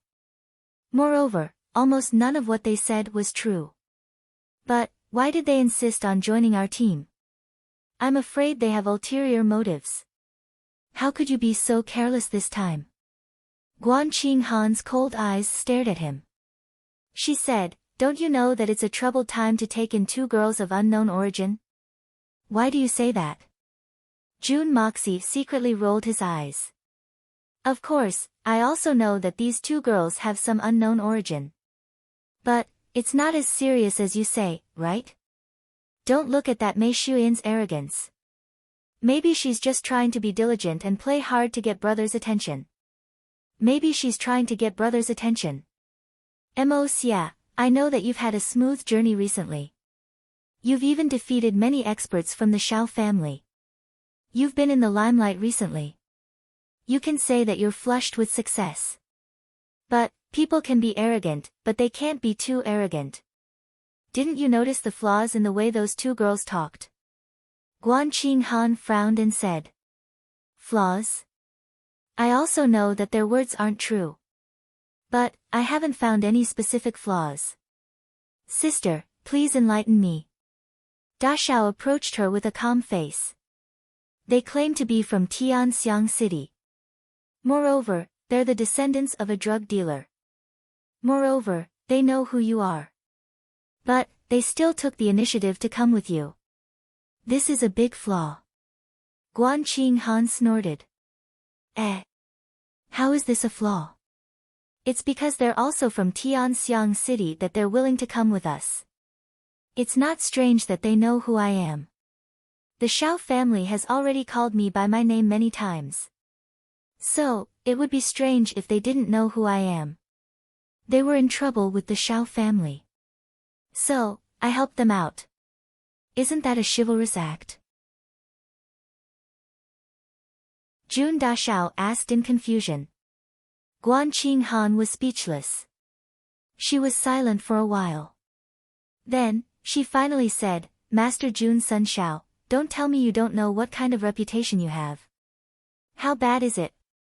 If these two women were truly from the Tianxiang city, then they would have fled as far as they could the moment they heard Jun Mo's name. How could they possibly have rushed over? And, they even took the initiative to come with us. Isn't this like sending sheep to the tiger's mouth? That's reasonable. I didn't think of this. What? Jun Moxie suddenly came to his senses. He pondered for a while. Then, he suddenly said, What do you mean?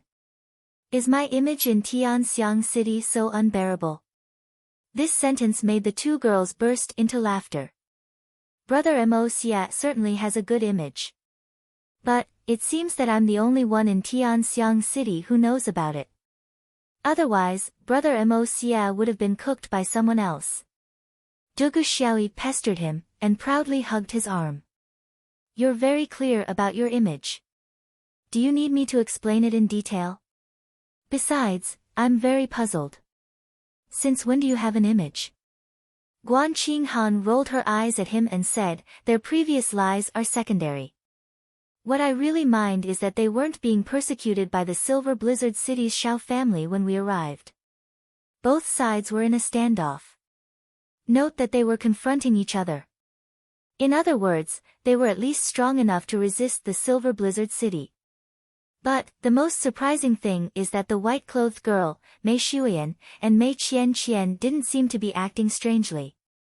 Do you mean that they should have been protected by a powerful expert? Jun Moxie frowned. That's right. But, you and the solitary eagle didn't discover the person protecting them. That's really strange. Guan Qinghan was a woman. So, she thought very comprehensively and meticulously, it's understandable if you couldn't discover it. But, even the solitary eagle, one of the 8 great masters, couldn't discover even the slightest trace of it. So, this is a big matter. What kind of formidable strength does this hidden expert have? Jun Moxie crossed his hands, and paced around the tent twice.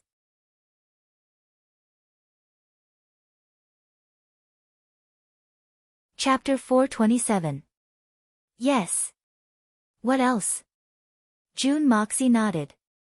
If this conclusion is true, then there's a new question. If they really have such powerful guards, why would they come to the barracks to seek so-called protection? No matter how powerful their guards are, don't forget that this is the barracks. If 2 weak women enter the barracks, then their guards will have to remain hidden. If someone has bad intentions, then their guards may not be able to rescue them in time. Guan Qinghan sighed. So, I think that they must have some kind of self-protection ability. Guan Qinghan raised her eyebrows, and you and the solitary falcon haven't been able to see where this self-defense ability is. This is strange. Jun Moxie nodded again. I'm even guessing that the mysterious power of protection comes from the 2 women themselves. Guan Qinghan finally spoke out the deepest suspicion in her heart. That's the only way to explain all the mysteries. The more Guan Qinghan spoke, the more shocked she became. If we infer from this, then these two women may even be stronger than Senior Solitary Eagle? This analysis is certainly reasonable, but it doesn't seem very likely. June Moxie nodded heavily. In any case, they haven't shown any malice towards us so far. Their only request is to bring them back to Tianxiang City. That's all. I believe that all the doubts will be solved when we arrive at Tianxiang City. Now, we just need to prepare in secret. That's all I have to say. It's good that you're prepared. I'll stay with them, and I'll keep an eye on them. It's impossible for their words and actions to be flawless.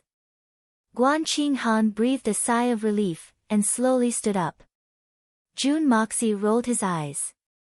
The conversation was over, and Guan Qinghan was clearly going home. This proves that I'm still disappointed tonight. Damn it, I might as well not have taken a bath. June Moxie was depressed. Guan Qinghan left without looking back.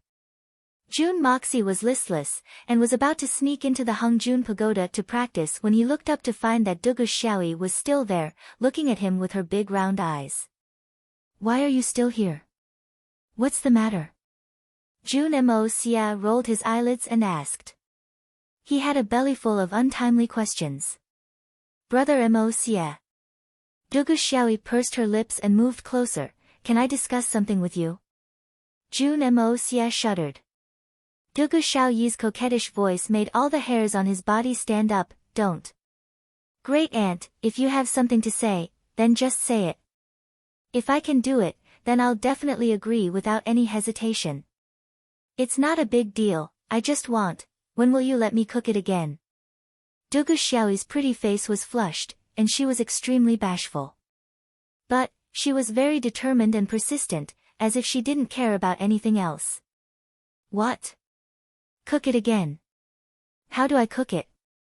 June Moxie opened his eyes wide. It was true that he wanted to be cooked, but it also depended on how to cook it.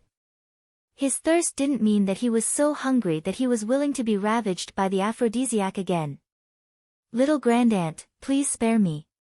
Pity my small arms and legs, I really can't take the torment. No. This matter is not negotiable. The little girl raised her neck. What if the two of you go back and secretly bow to heaven and earth and get married? What then?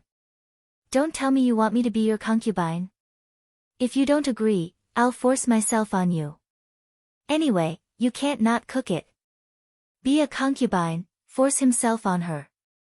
Other than being tough, this girl's thinking was really advanced. June Dashao was completely defeated by her. You're still young, you can't handle that. Besides, that matter still needs to be discussed between our two families. June Moxie wasn't making excuses, but it was the standard big truth. Although he was only 17 years old, the thoughts of his previous life were deeply ingrained in his mind.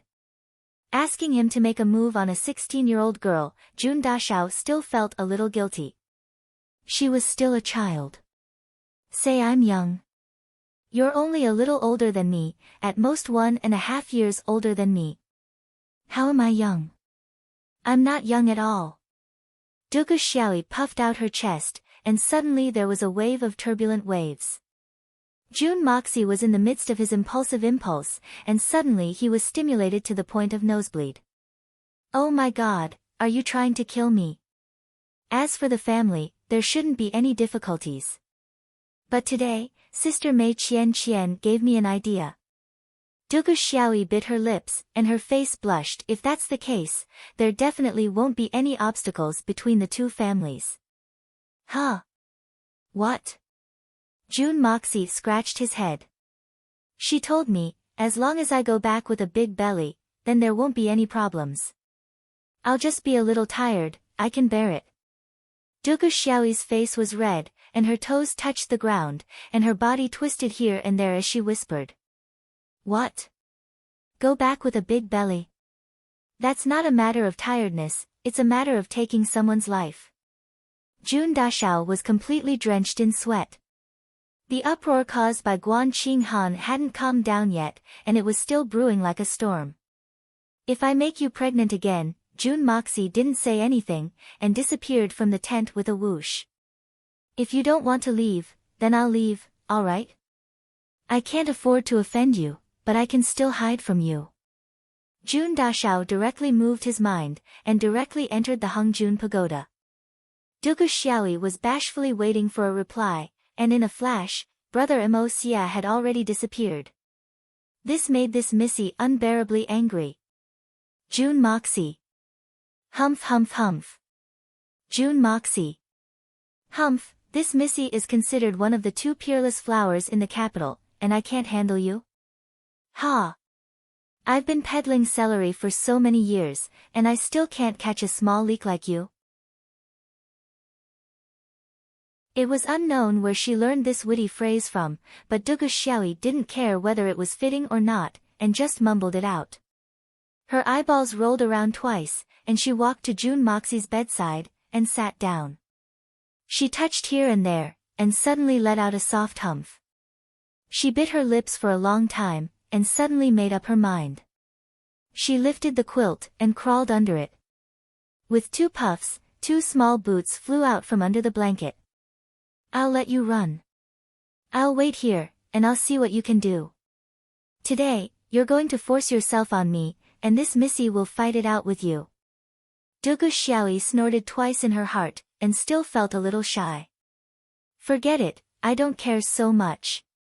And, Dugu Xiaoyi only felt like her heart was beating like a drum as she smelled the scent of a man in the quilt, which was completely different from hers. This smell, isn't that unpleasant? Although there was no one around, she still felt a little guilty. She sneakily peeked her head out to take a look, and there was no one around. So, Dugu Xiaoyi boldly went back inside the quilt. She took off her coat with a rustling sound, and lay on her back with her hands as a pillow. She started to think, force yourself on me, how should I force myself on me? She waited and waited, but June Moxie still didn't come back. She waited for a while, but he still didn't come back. Then, Dugu Xiaoyi felt sleepy, and felt that her eyelids were fighting to stay open. She yawned twice, and finally, she fell asleep. Level 1 sleep was the best way to rest, and the little lass slept very soundly. June Moxie withdrew and went into the Hongjun Pagoda.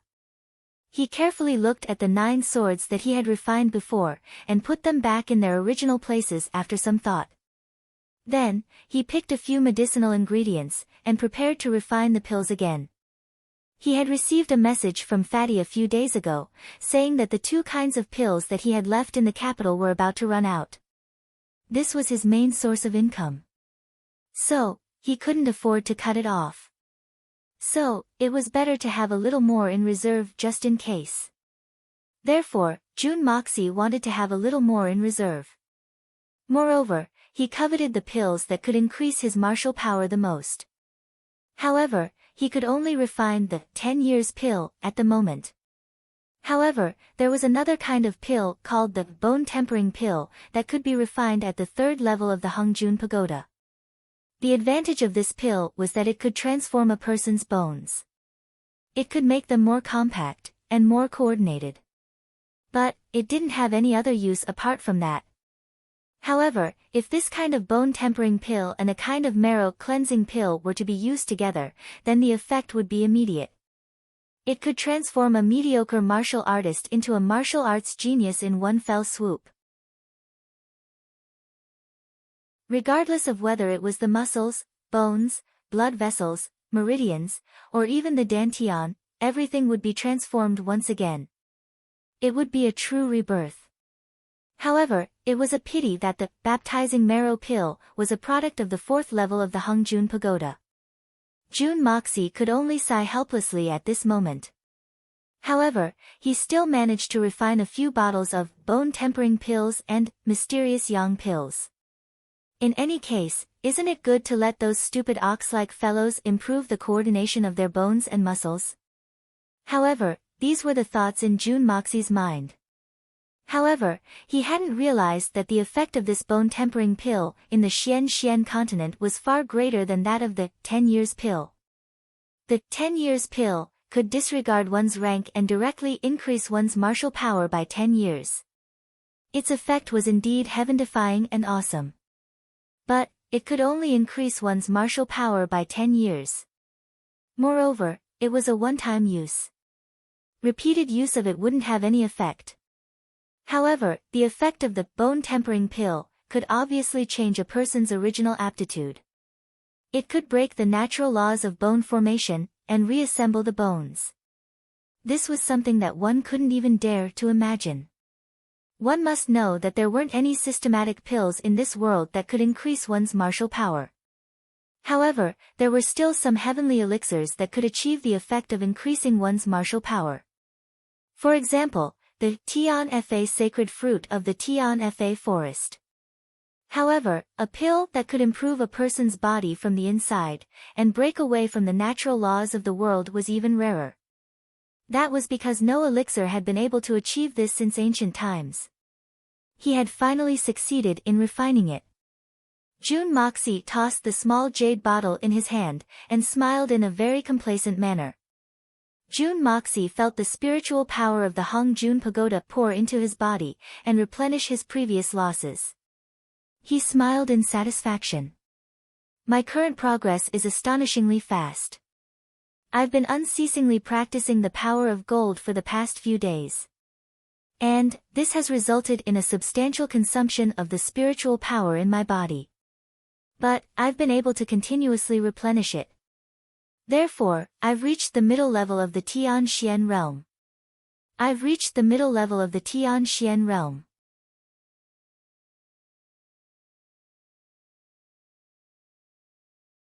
Chapter 428. Then, he went on to list 15 of Jun Zhan Tian's heaven-defying crimes. It was as if the heavens wouldn't tolerate it if Jun Zhan Tian didn't kill Jun Zhan Tian. One of the crimes was very interesting. Its specific content was, he trained his troops near the official's residence in the capital. He was suspected of intimidating the officials.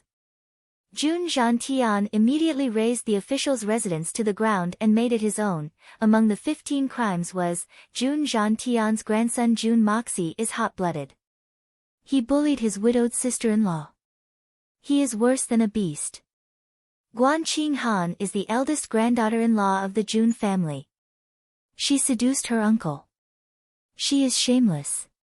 She corrupts the family's reputation. She is obscene and lascivious. She is extremely influential. His Majesty frowned as he looked at the old man. He seemed somewhat impatient. Kong Ling Yang became more and more agitated as he spoke. Then, he suddenly raised his voice. I believe that a traitor like Jun Zhan Tian who has committed such heinous crimes should be pushed out of the Meridian Gate and beheaded in public. Jun Wui is licentious and shameless. He has disregarded military rules. He should be immediately dismissed from his post. He should be sent to the heavenly prison. He should be tried by the 3 departments. As for Jun Mo Xia and his sister-in-law, they were filthy to the extreme and should be executed by 1,000 cuts to serve as a warning to others. Guan Qinghan is shameless. She should be given a cup of wine and a piece of white silk to show the world that the rules of Tianxiang are in order. This old man is too vicious. He wants to exterminate the entire Jun family. Dugu Zongheng and his son grinned. He didn't mention exterminating the entire family. But, such a punishment was more severe than exterminating the entire family.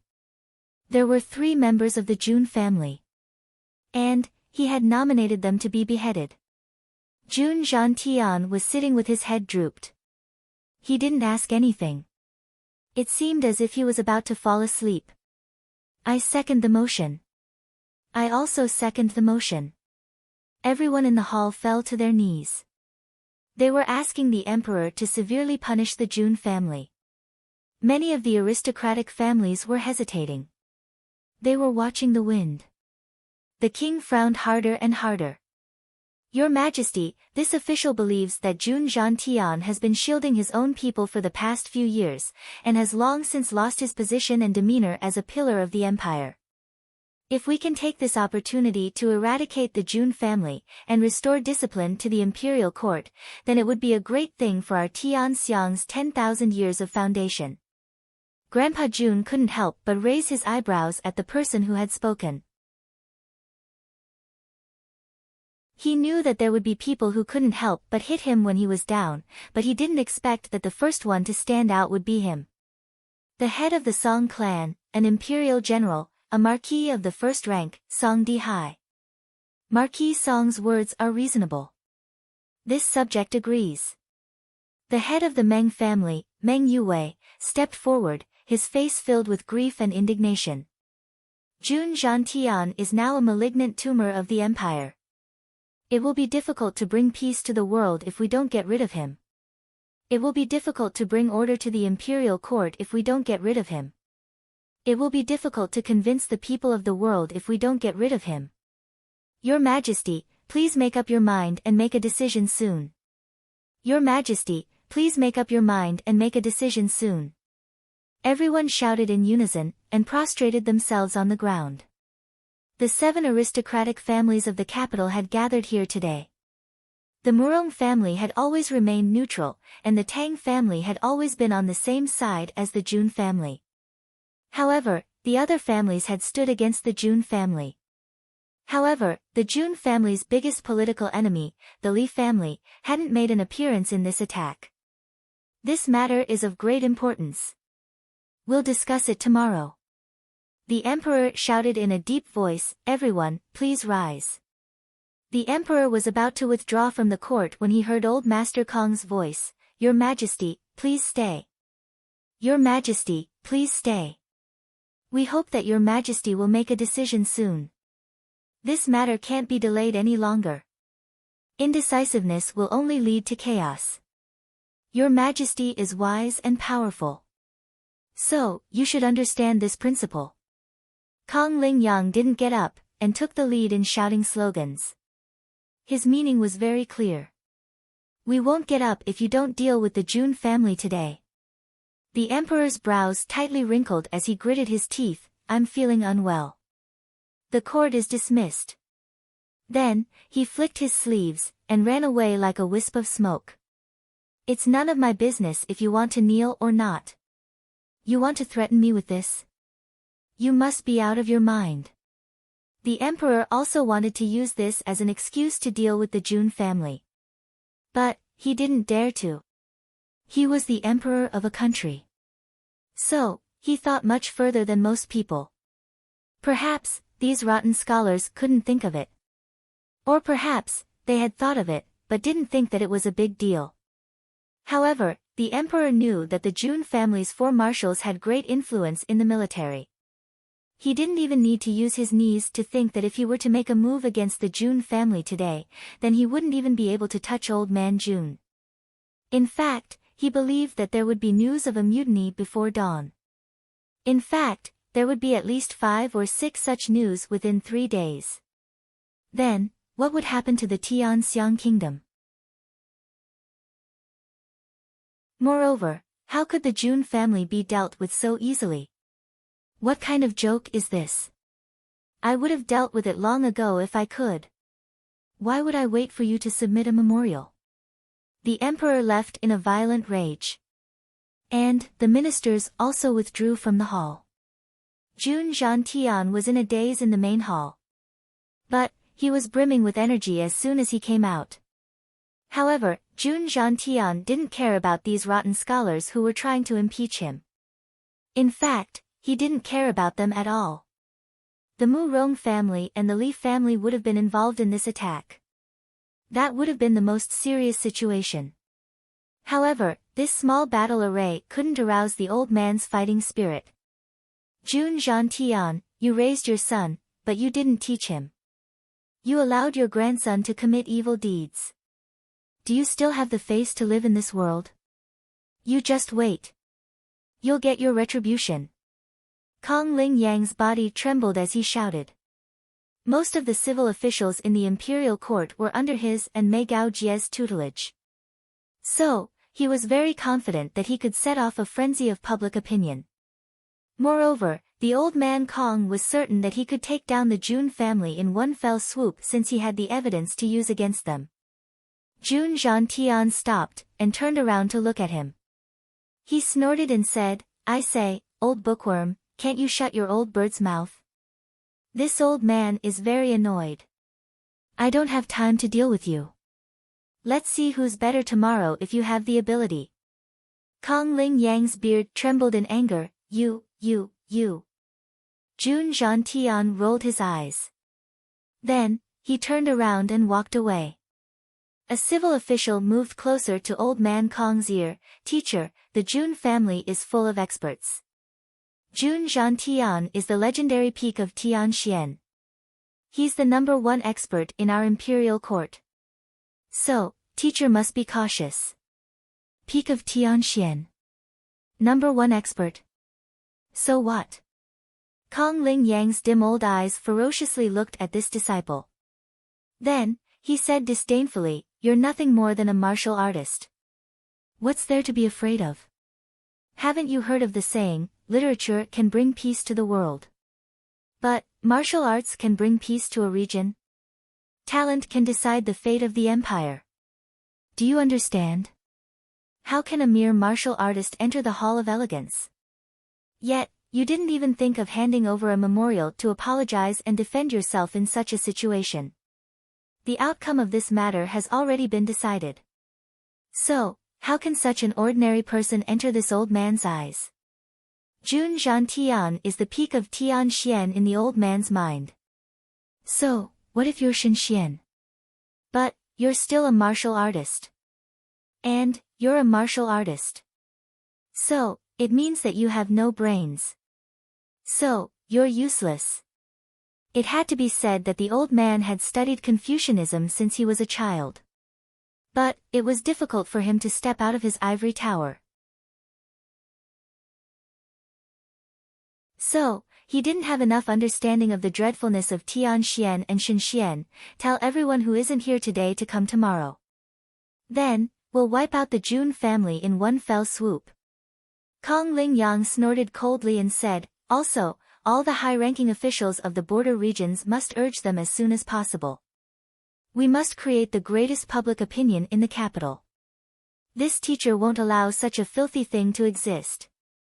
How can such an unscrupulous and shameless family exist in Tianxiang? What qualifications do they have to stand tall in the imperial court? Today's momentum seems big. But, it's still not enough for the Jun family. Lord Meng, you'll have to go to Imperial Preceptorly in person." Kong Ling Yang turned his head and said. "Don't worry, Master. I won't shirk my duty." Meng Yue patted his chest and guaranteed, "The Grand Preceptor has been unhappy with the Jun family for a long time. So, this business will go smoothly." Ha! Everyone looked at each other and laughed. In the distance. "What do you think?" Murong Fengyun asked Dugu Zongheng. Great General Dugu Wudi silently followed behind the two old men, his rough hairy face constantly twitching. "How about it? Don't you see that old man Jun doesn't seem to care at all? Those pedantic scholars have nothing better to do. What a bunch of idiots." Dugu Zongheng raised his head in disdain. "Let that old man Jun Zhantian push them down on the bed one by one. I guarantee that they won't be able to attend court tomorrow." Murong Fengyun was infuriated. "You're the head of a clan, can't you speak more elegantly?" "Elegant? The word refined is better than the word refined." Dugu Zongheng spat out a mouthful of saliva. "I'm a general. Since when have you ever seen a general fight in a refined manner? You're just blowing your own horn. It's this old man's fault. I told you to be refined, that was a big mistake." Murong Fengyun was full of regret, "But I'm asking, how confident are we in this attack? Old man Jun is as stable as Mount Tai, but old Master Kong's side is also very powerful. Can old man Jun really withstand it?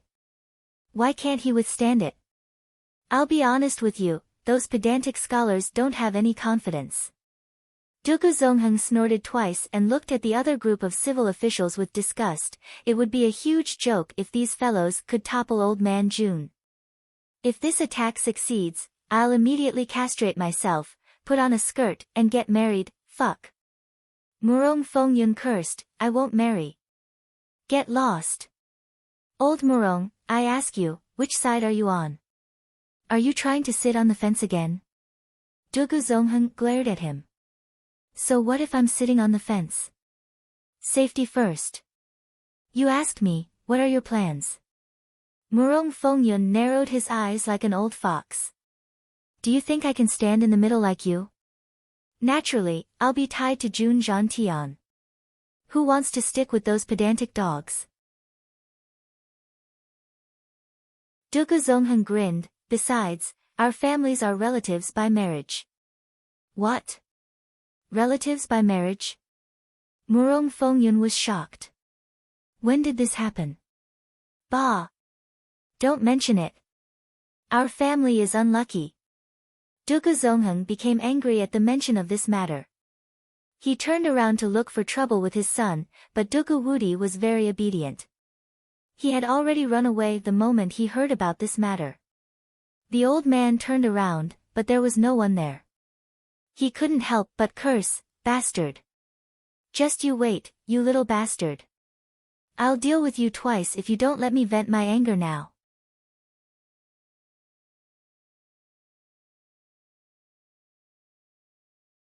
Chapter 429. Today's first update. Second update in progress. The Li family. The Grand Preceptor Li Shang was sitting in his armchair. His face was covered in wrinkles. The Grand Preceptor's health had been deteriorating day by day. He was no longer as good as he was before. Yuran, what do you think our Li family should choose this time? The Grand Preceptor looked at his grandson. Li Yuran had black hair and a white robe. Her face was like jade, and the scar on her face had disappeared at some point. She smiled and said, Grandfather, your master is joking with me again. This isn't the best time to deal with the Jun family. It's best for our Li family to stay out of this. Oh. You're also worried about Jun Zhantian? The Grand Preceptor's eyes revealed a complicated expression. No. I'm not worried about Jun Zhantian. Nor is it the blood general Jun Wui. It's the Jun family's third young master, Jun Moxie. Li Yuran sighed. She seemed a little lonely. Jun Zhantian is old and ruthless. He's naturally difficult to deal with. But, he's a gentleman. Jun Wui stands out from the crowd. He's invincible. But, he's also a man of character. Even if such people have monstrous power and invincible Xian skills, we know where their weaknesses lie. Blindly setting them up can harm the enemy invisibly. In a contest of strength and wisdom, wisdom will always prevail. But, this Jun Moxie has thoroughly confused me. Li Yuran had a faint smile on her face. But, there was a trace of doubt in her eyes. After so many years, I've never been able to see what kind of person Jun Moxie is, or rather, where his weaknesses lie. This is undoubtedly a fatal point. From Jun Moxie's childhood to adulthood, he has weaknesses everywhere. Every one of them is enough to be fatal, and the entire Jun family will be done for. But, when it comes to dealing with him, I've discovered that these weaknesses are merely a smokescreen. If I were to use these weaknesses to attack him, it would only backfire. Your analysis is very good. We must observe Jun Moxie carefully. Grand Preceptor Li Shang coughed twice. He had been quietly listening to Li Yuran's analysis. Now, he spoke, but you have to remember one thing. Although Jun Moxie did not reveal any weakness, he is still a young man. Young man? What does Grandpa mean?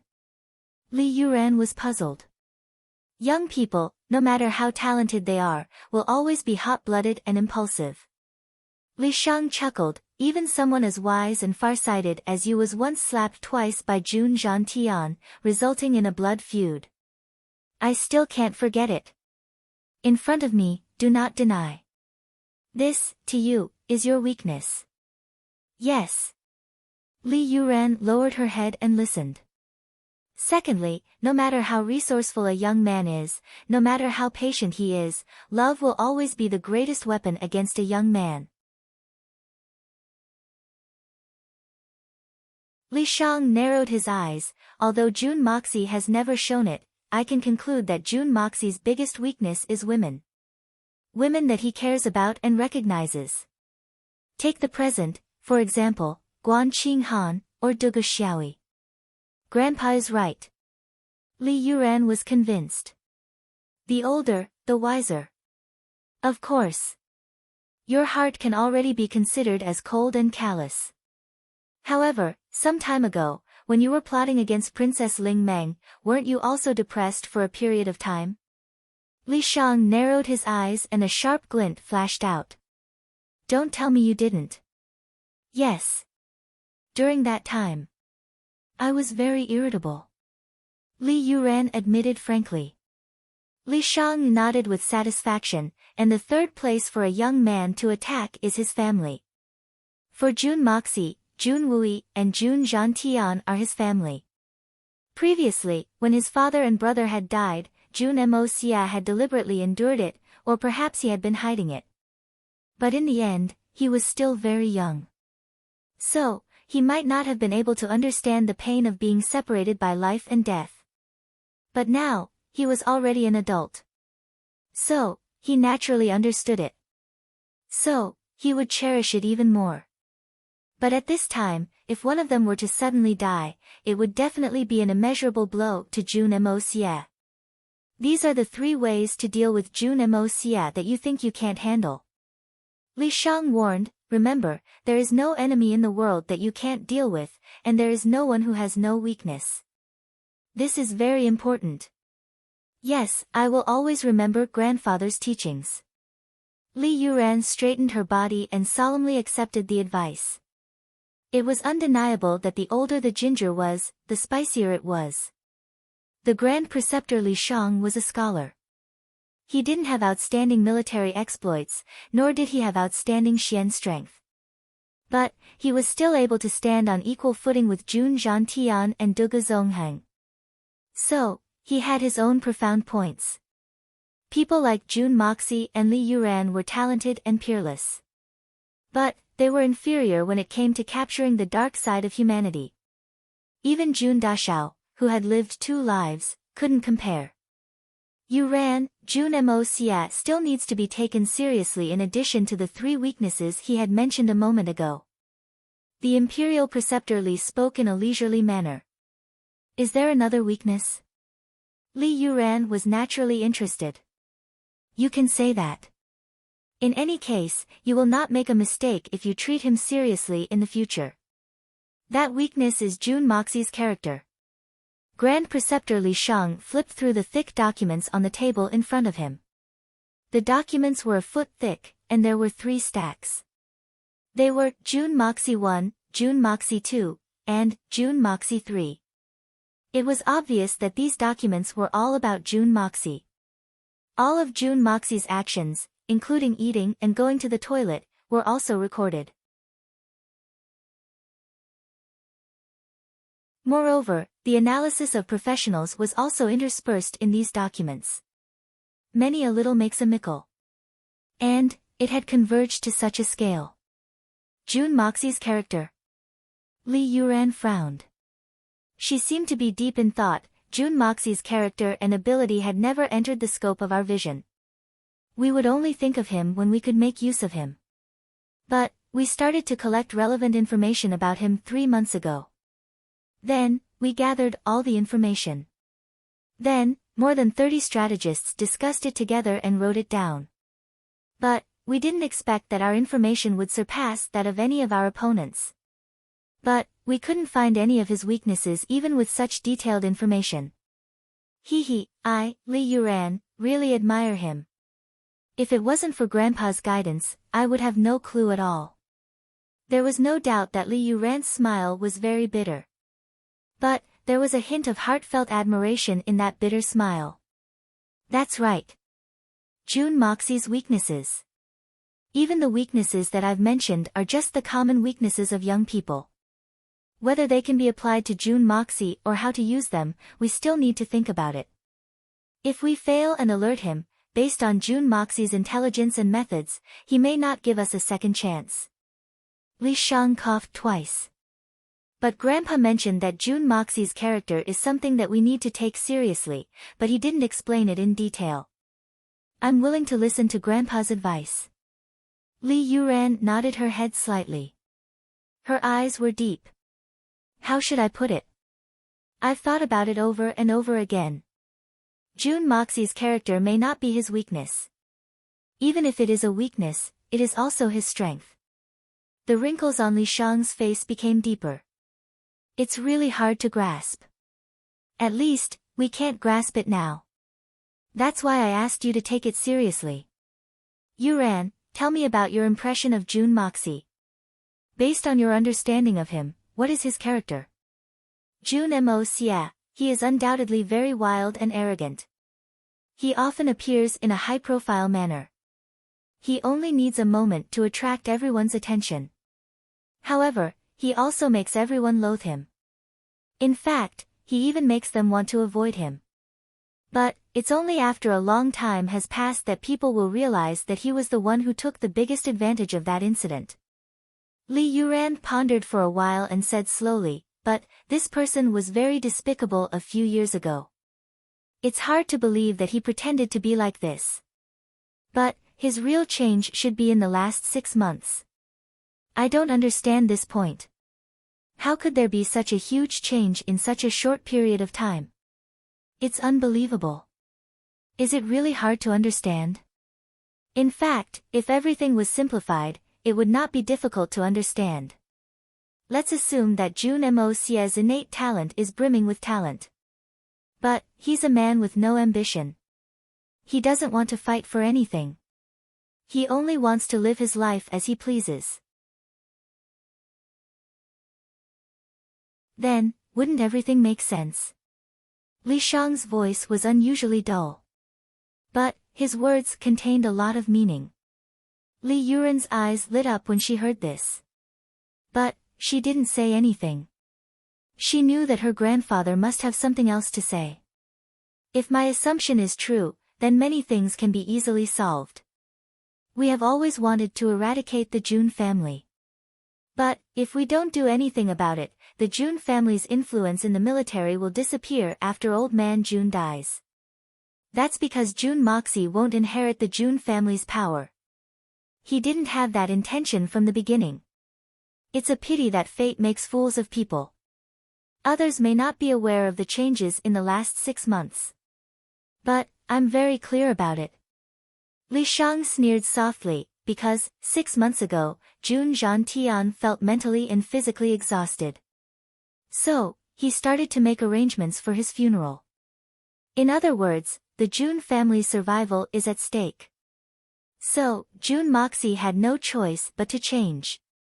It was also 6 months ago that old man June proposed to His Majesty that June Moxie should marry Princess Raimu. This is tantamount to telling June Moxie that I can no longer support this family. I can only do my best to make arrangements for the future. I hope that I can find a way out for the 3rd generation so that the grandfather doesn't die today and the grandson doesn't have to die the next day. However, the emperor doesn't even care about this.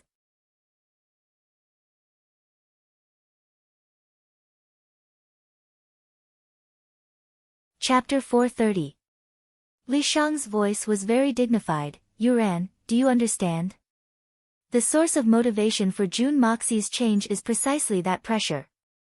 It is precisely this kind of strong pressure that forced June Moxie to stand on the stage. When all the conditions in the world force a person to change, even the most cowardly person can become a hero.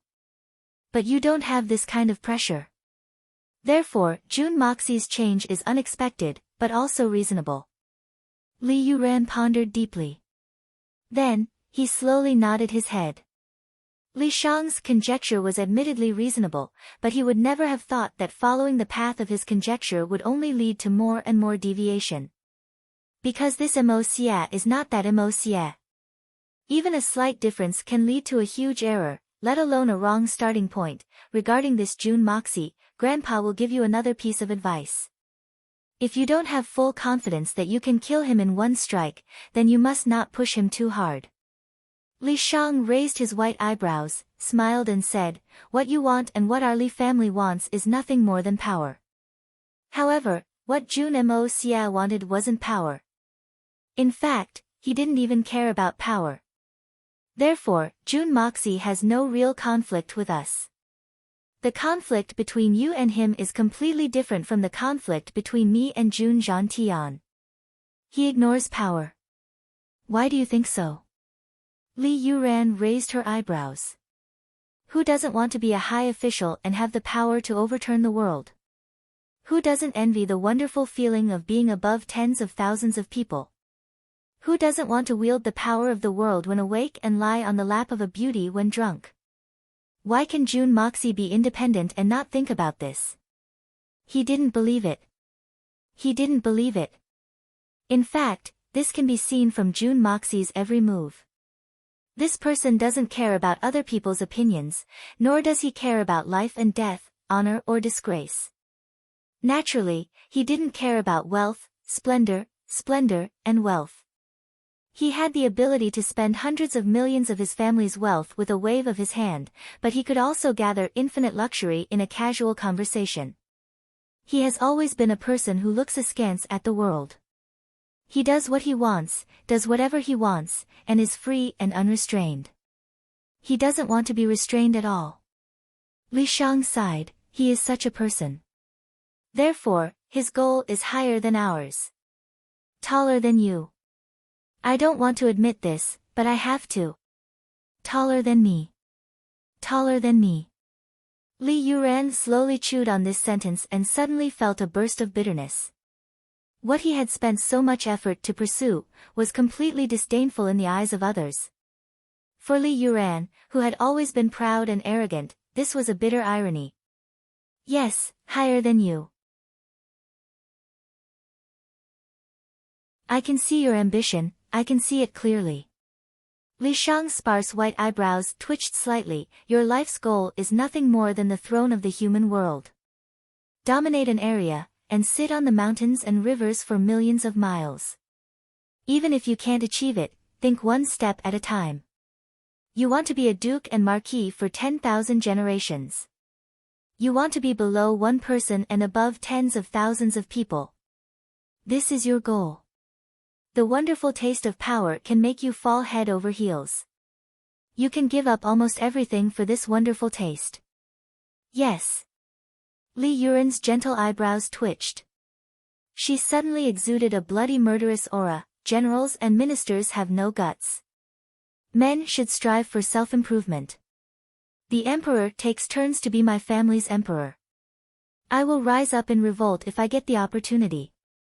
I will establish my Li family's everlasting cause. The Li family's dynasty. But, what Jun Moxie is pursuing is obviously the kind of superpower that transcends all living things. It's the kind that transcends the emperor's power. For example, the Silver Blizzard City. Or the Shui Hun Manor. Li Shang sighed, and, His Majesty is also very clear about this point. Therefore, he is much more tolerant than before. Of course, he is also very regretful.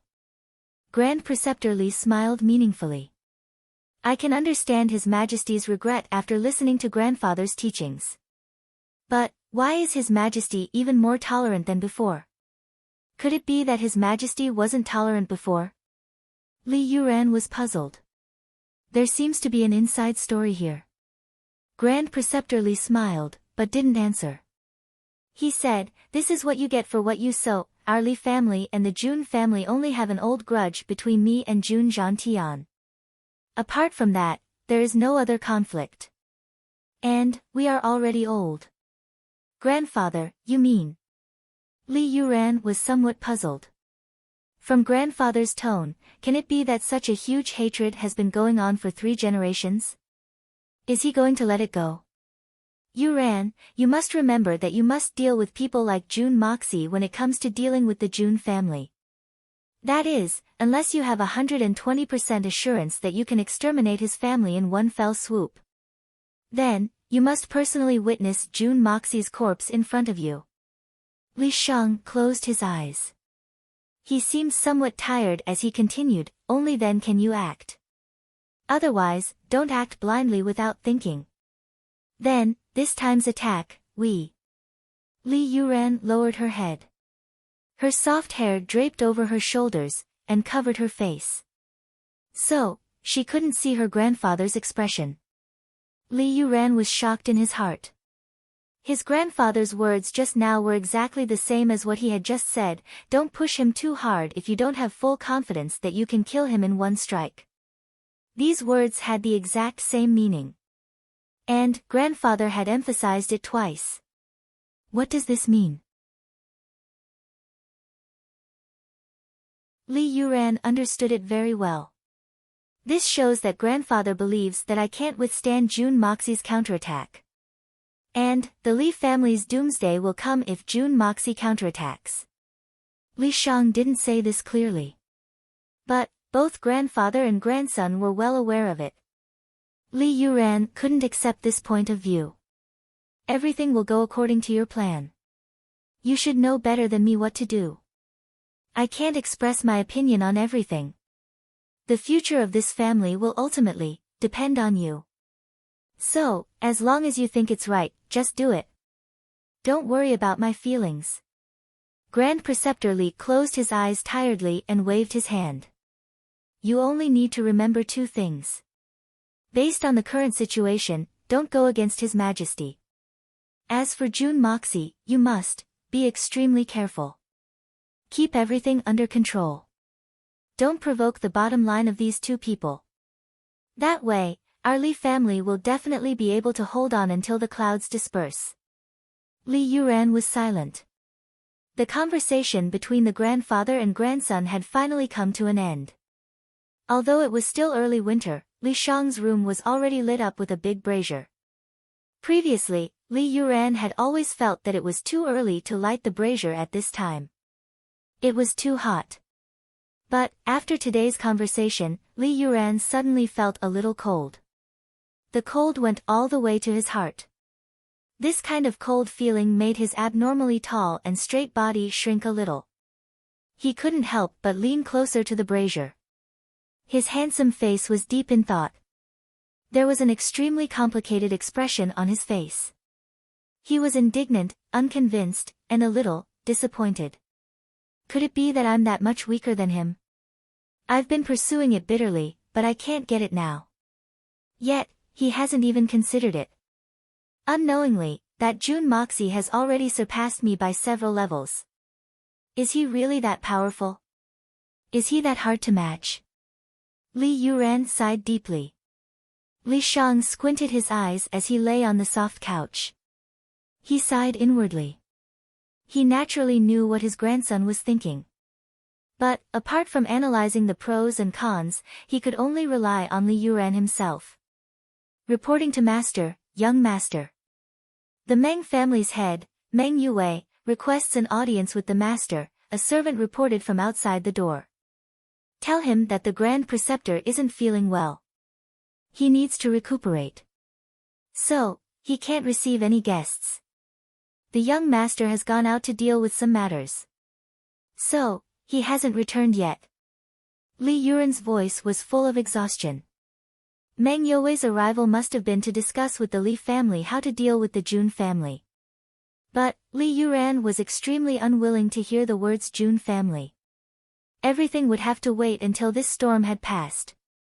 Li Yuran smiled bitterly as he looked at the three thick piles of information on June Moxie. Then, he suddenly picked up a pile of papers, and threw them into the brazier one by one. The flames in the room suddenly burned fiercely, and the embers shot up high. The temperature in the room also rose. But, Li Yuran's face became more and more perplexed. The light from the fire caused his handsome face to turn red, which added a bit of strangeness to it. The sound of flapping wings could be heard in the sky.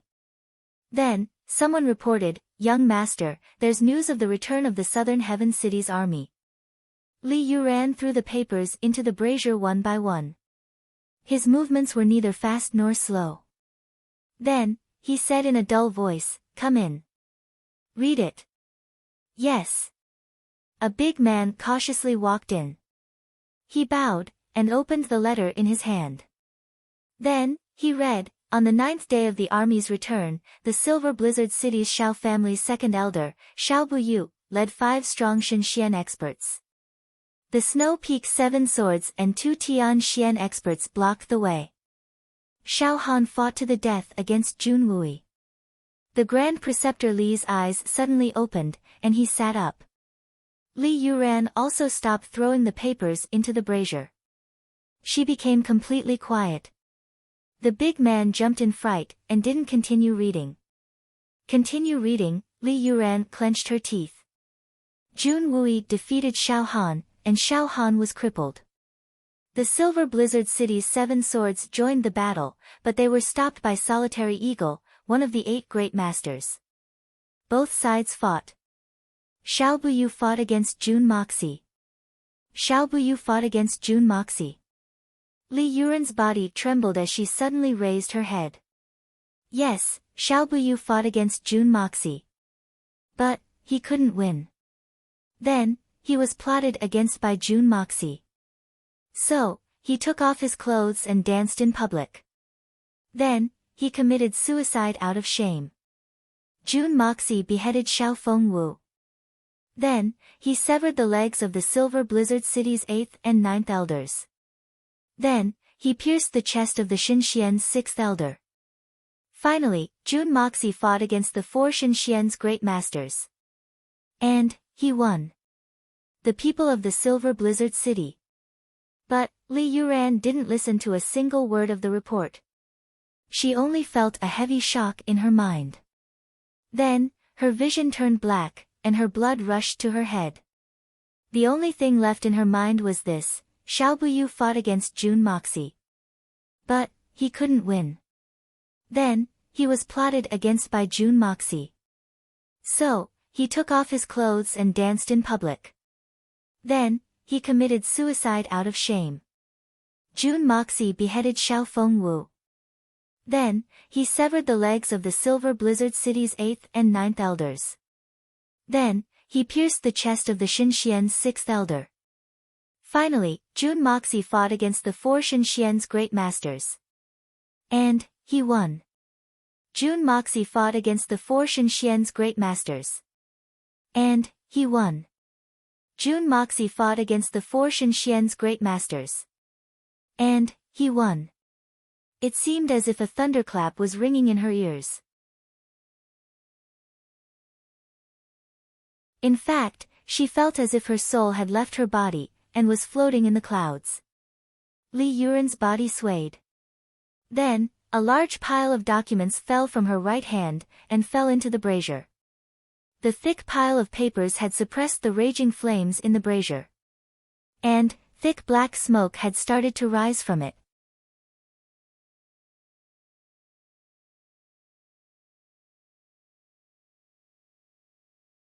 Chapter 431.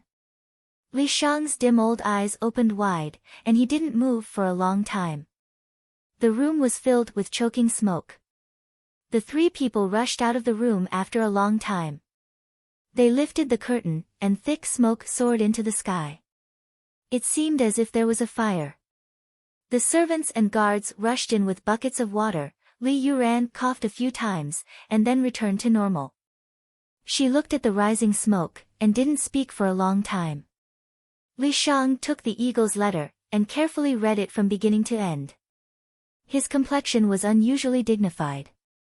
After a long time, the Grand Preceptor Li Shang slowly raised his head, and looked at the thick smoke and the gloomy black clouds in the sky. He sighed, and murmured, "I've tried my best to overestimate him, but I've still underestimated him. The heavens are destined to change." Li Yuran's complexion turned ugly, and she murmured, "Battling the 4th Xinxian. Battling the 4th Xinxian." This carefree young master had always been calm and composed, but today, he had lost his composure for the first time in his life. At the same time, all the major forces and aristocratic families, including the royal family, had also received the news through their own intelligence network. The words and sentences used were similar, but they were all talking about the same thing. Tianxiang City had once again experienced an earthquake. It was earth-shattering, earth-shaking, and even earth-shaking. The news of Jun Moxie's shameless behavior had caused an earthquake when it had been spread back to Tianxiang City. And that earthquake hadn't subsided even now. Moreover, the influence of this incident had continued to expand under the manipulation of some people. The repercussions were getting bigger and bigger, and the voices of insults were getting louder and louder. Almost half of the people in Tianxiang City were waiting for that shameless guy to come back, and they were going to teach him a lesson. They were going to curse him to death. Even if they couldn't curse him to death, they were going to drown him with their spittle. The current Jun Moxie's reputation in Tianxiang City was even worse than that of Jun Moxie before he had crossed over to Tianxiang City. It was a synonym for shameless, dirty, despicable, filthy, and vulgar. Even Guan Qinghan was implicated. The streets and alleys, tea-houses and taverns were all praising this adulterous couple and cursing them. It had to be said that the effect of the group of civil officials was very effective. The masses who did not know the truth were indeed easy to incite. After all, this kind of thing was destined to be unacceptable under the background of this era. Therefore, the literati successfully turned the city into a sea of condemning Jun Moxie. It was believed that as soon as Jun Moxie entered the Tianxiang City, he would immediately be drowned by these voices. Even if the young master could turn a deaf ear to it, could Guan Qinghan do the same? Could she withstand such an embarrassing situation? But now, this latest shocking news was like a bomb exploding, or perhaps it would be more appropriate to call it a nuclear bomb, setting off an even more turbulent uproar. Everyone who heard the news had the same reaction, dumbfounded, as if they had been struck by lightning, and they couldn't believe it. Apart from the group of pure literati who were still somewhat disapproving, everyone else felt as if they had lifted a rock and dropped it on their own feet. Jun Sunshao is so fierce.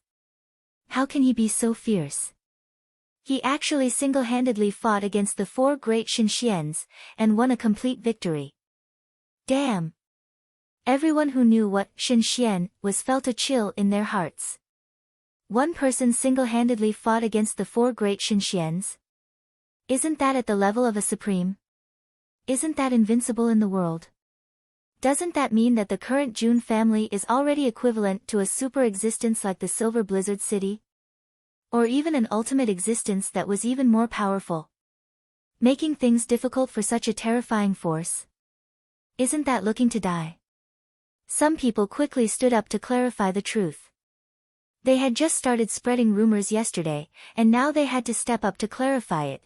However, once the rumor was spread, no one could control what kind of effect it would have. As the saying goes, it is better to guard against the mouths of the people than to guard against a river. Not to mention this kind of strong gossip. It would spread even faster. Not to mention that those were not just rumors. Most of it was the truth. As for those pure literati, they only knew the difference between the civil and the military. They only knew that all things are inferior, but only knowledge is superior. They only knew that Xian cultivators were martial artists, or in other words, the legendary rangers. Even if it was Shen Xian, he was only a slightly more advanced martial artist or a ranger. However, even if he was a legendary ranger, he still had to accept the restrictions of the law. Nothing could be accomplished without rules. These people did not believe that there was someone in this world who could really transcend the imperial power and stand alone in this world. In fact, when a martial artist reached a certain realm, he or she could even override the imperial power. To them, this kind of theory was even more ridiculous. The land under the heavens belonged to the king, and the people who ruled the land belonged to the king. The matter of Jun Moxie killing Shen Xian reached the ears of Mei Gaojie.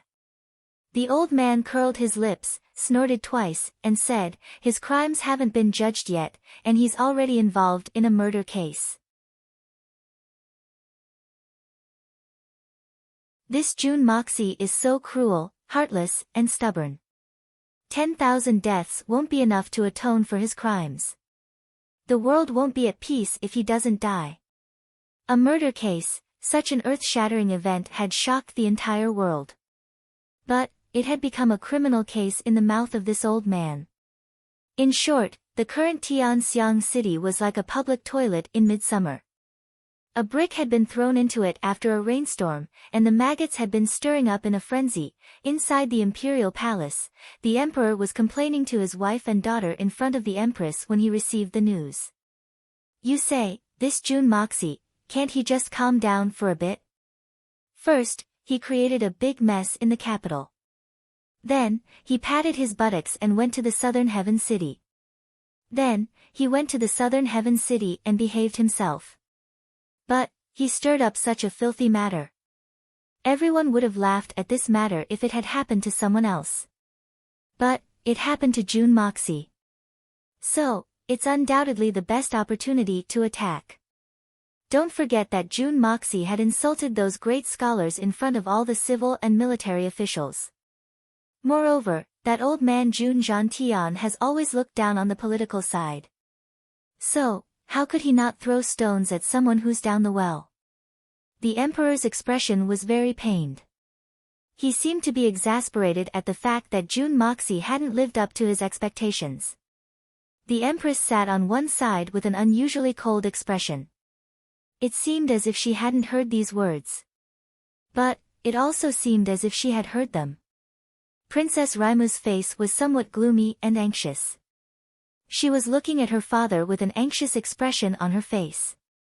This kind of situation had been happening in the imperial palace every once in a while. The main purpose was to find an excuse to talk to the empress. But, this time, the topic of conversation was Jun Moxie. And, the result was the same every time. The empress's face was cold. She was like an ice sculpture. She didn't say a word. Then, the emperor would sigh and leave after he finished talking. Ever since Princess Raimu could remember, she had seen her father and mother like this. In her heart, she felt that her father was very pitiful. He had lived like this for more than 10 years. How could he continue living like this? No matter what, her father was the monarch of a country. He had humbly fawned on a woman for 10 years. Such infatuation should be enough to prove everything, right? But, her mother hadn't changed at all. Why? Uncle Yi was also very pitiful. Her father was also very pitiful. Princess Raimu was very sympathetic towards these two infatuated men. She didn't even know what she should do. She didn't know which side she should stand on. How long had this situation been going on? The emperor only knew that it had been a long time. It was so long that he had forgotten the date. But, the empress remembered it clearly in her heart. Originally, she was also the mother of the world, and the husband and wife treated each other with respect. However, after little Ling Meng was born, the emperor was so happy that he got carried away. Finally, in a drunken stupor, he said something that the empress should never know. That was the real reason why Yi Guhan's family was exterminated.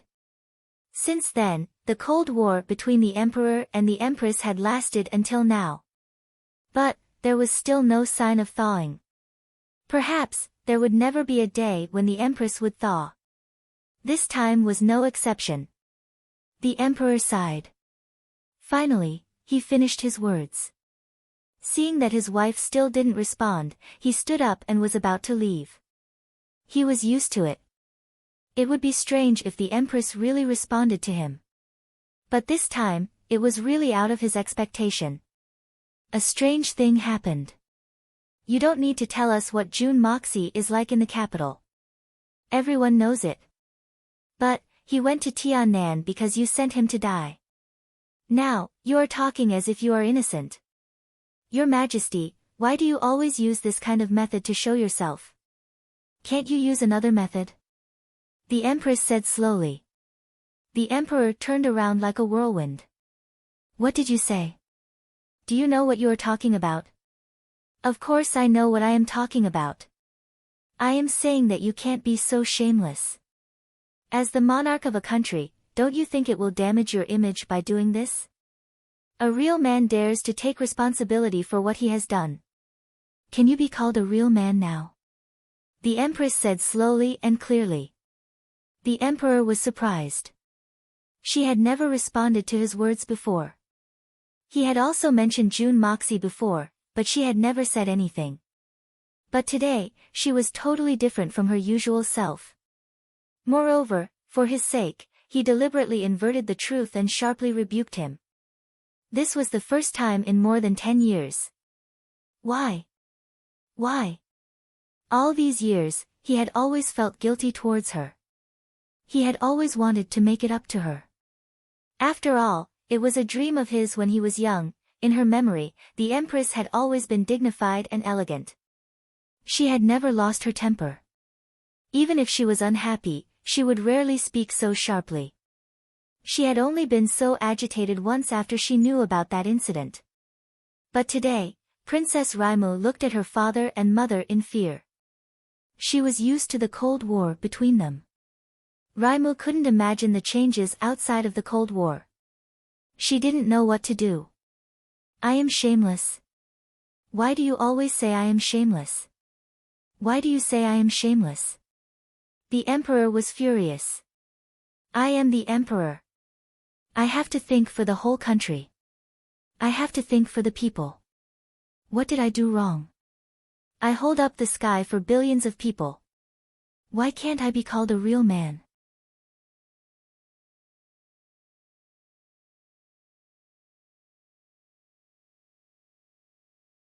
Chapter 432. For the country. For the people of the world. What a great reason, what a dignified one. Why don't you say that you're thinking about yourself? Because of your selfishness. Because you are afraid of death. Because you're afraid of being overthrown.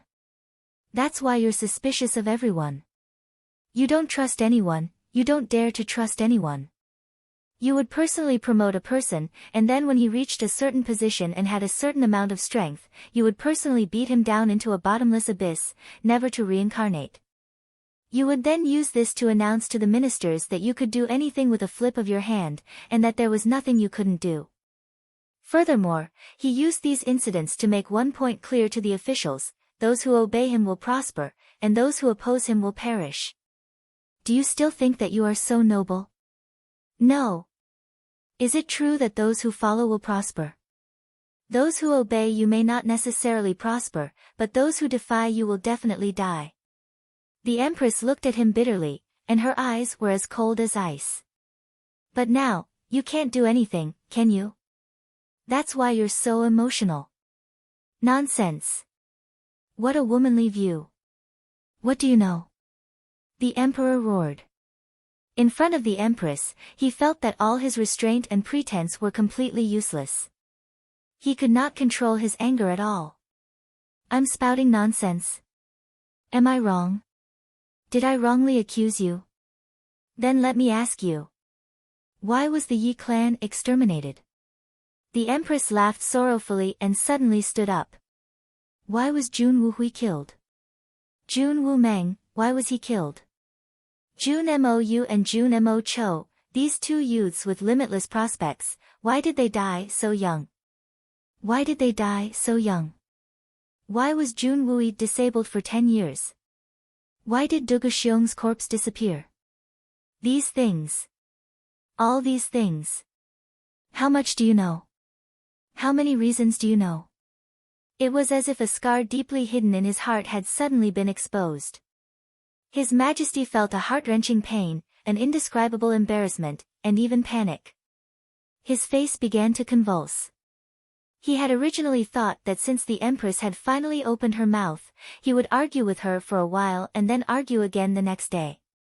As they slowly argued, perhaps the relationship between husband and wife would return to normal, but now, he could no longer control his anger. The Yi family.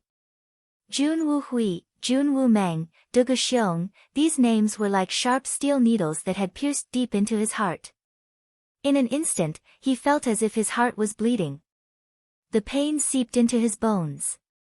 If it had been someone else asking this question, the emperor could have dismissed it with a laugh or avoided the question and covered it up easily. But it was Murong Xiao who asked this question. The person he cared about the most, the woman he loved the most. A woman of his dreams.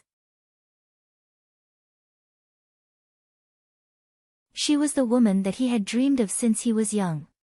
He had been longing for her ever since he was a prince. In order to get her, he would not hesitate to pay any price, not hesitating to personally create the most disgraceful conspiracy in his life.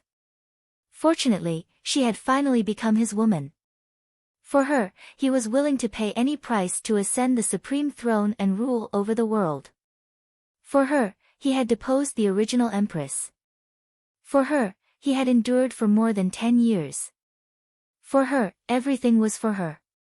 She had finally gone one step further and become his empress, his empress. But the happy days that he had longed for only lasted for a short 2 years. Everything would remain the same, but the people would change. Now, all that was left was the title of husband and wife. Between them, there was almost no connection at all. He had dreamed of it countless times at night. He hated her to death. He did not hate her for being unfaithful to him, nor did he hate that he could never win her heart. But he hated the person who was in her heart. If it wasn't for that person, everything would be different. This time, the assassination attempt on Princess Raimu and Yi Guhan's serious injuries had exacerbated the rift between them. So, he hated her even more. He had heard that that person was crippled. Not only was his right hand cut off, but his Xian Qi was also destroyed. He would never be able to hold a sword or practice martial arts again. He was even more crippled than Jun Wui. Ha ha ha, when the emperor heard this news, he felt a kind of cruel pleasure in his heart. This made his face a little twisted and a little spasm. I don't know much. I don't need to know much. But I only know one thing, and that is enough. Isn't that enough? She looked at him Lenglang. You weren't this excited even when the number one family, the Murong family, is in trouble. Why do you lose your composure when the Jun family is rising? Why? Can you give me a reason? Reason? What reason? What reason is there? A woman, talking about national affairs. You have your own world.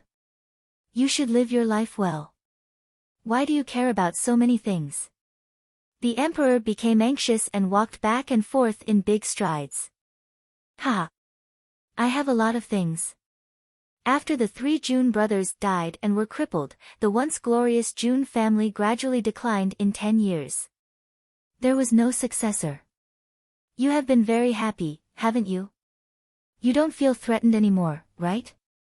You used the fall of a peerless divine general and the defeat of 400,000 soldiers in exchange for a happy feeling in your heart. What a good deal. Your Majesty must be very happy, right? The Empress said mockingly.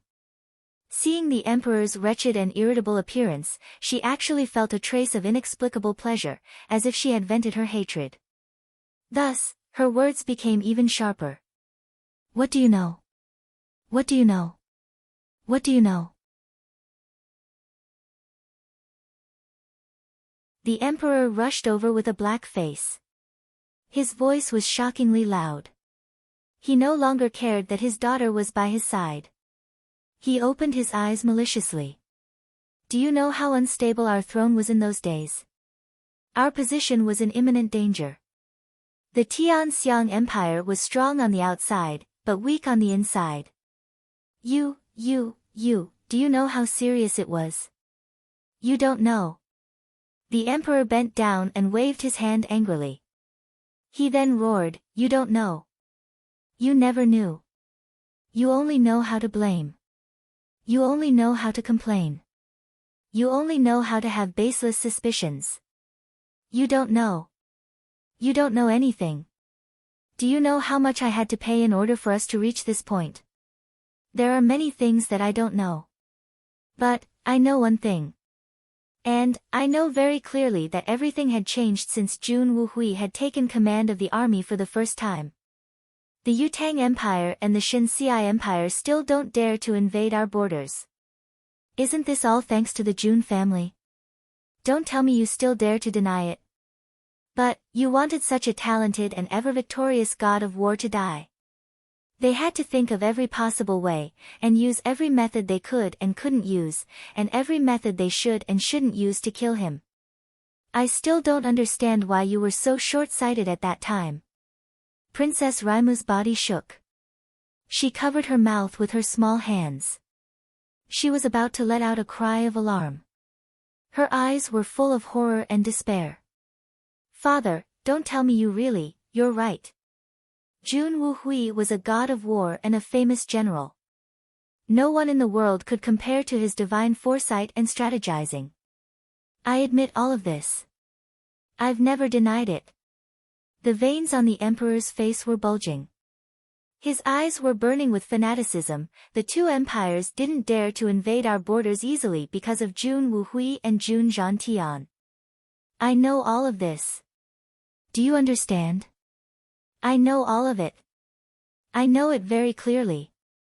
I know it much better than you, the emperor roared in a low voice. His eyes were crazed. Why did you do it if you knew? The empress stared at him. Don't tell me that you wanted to be the emperor of a subjugated nation.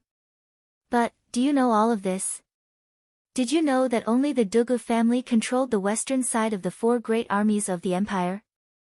Moreover, that side was the weakest one. Jun Wuhui had 800,000 soldiers under his command. 800,000 soldiers. Do you understand the concept of 800,000? Do you understand?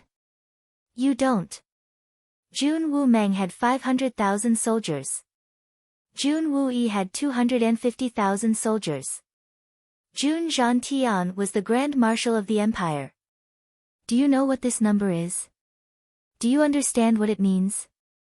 The Jun family's four commanders controlled more than 1,550,000 soldiers. And the empire only had 2,600,000 soldiers at that time. The Dugu family had 250,000 soldiers, and the Murong family had 200,000 soldiers. Then, there was the imperial army, and even the Jun family's descendants in the imperial army. What does this mean? Do you understand? You still don't understand. So, I'll tell you now. The emperor's eyes were bloodshot. He lowered his head and said fiercely, this means that we can only wait to be killed if the Jun family decides to rebel. This means that my head. His Majesty pointed a finger at his own head and roared, I have always been under the same blade. It will be separated from my neck as long as this knife wants to fall. Do you understand? If you were me, would you allow such a family to exist? Disgraceful. But, the Jun family has never rebelled. I know this. And, I believe that you know this as well. I've always known this. Empress Lenglang looked at him. She looked at him jumping around. Her eyes were still bitingly cold. The Tianxiang Empire would have belonged to the Jun family if the Jun family really wanted to rebel. Do you deny this? Do you deny it? They are loyal and good people. So, why are you unable to sleep or eat well because of them? Do you want to get rid of them?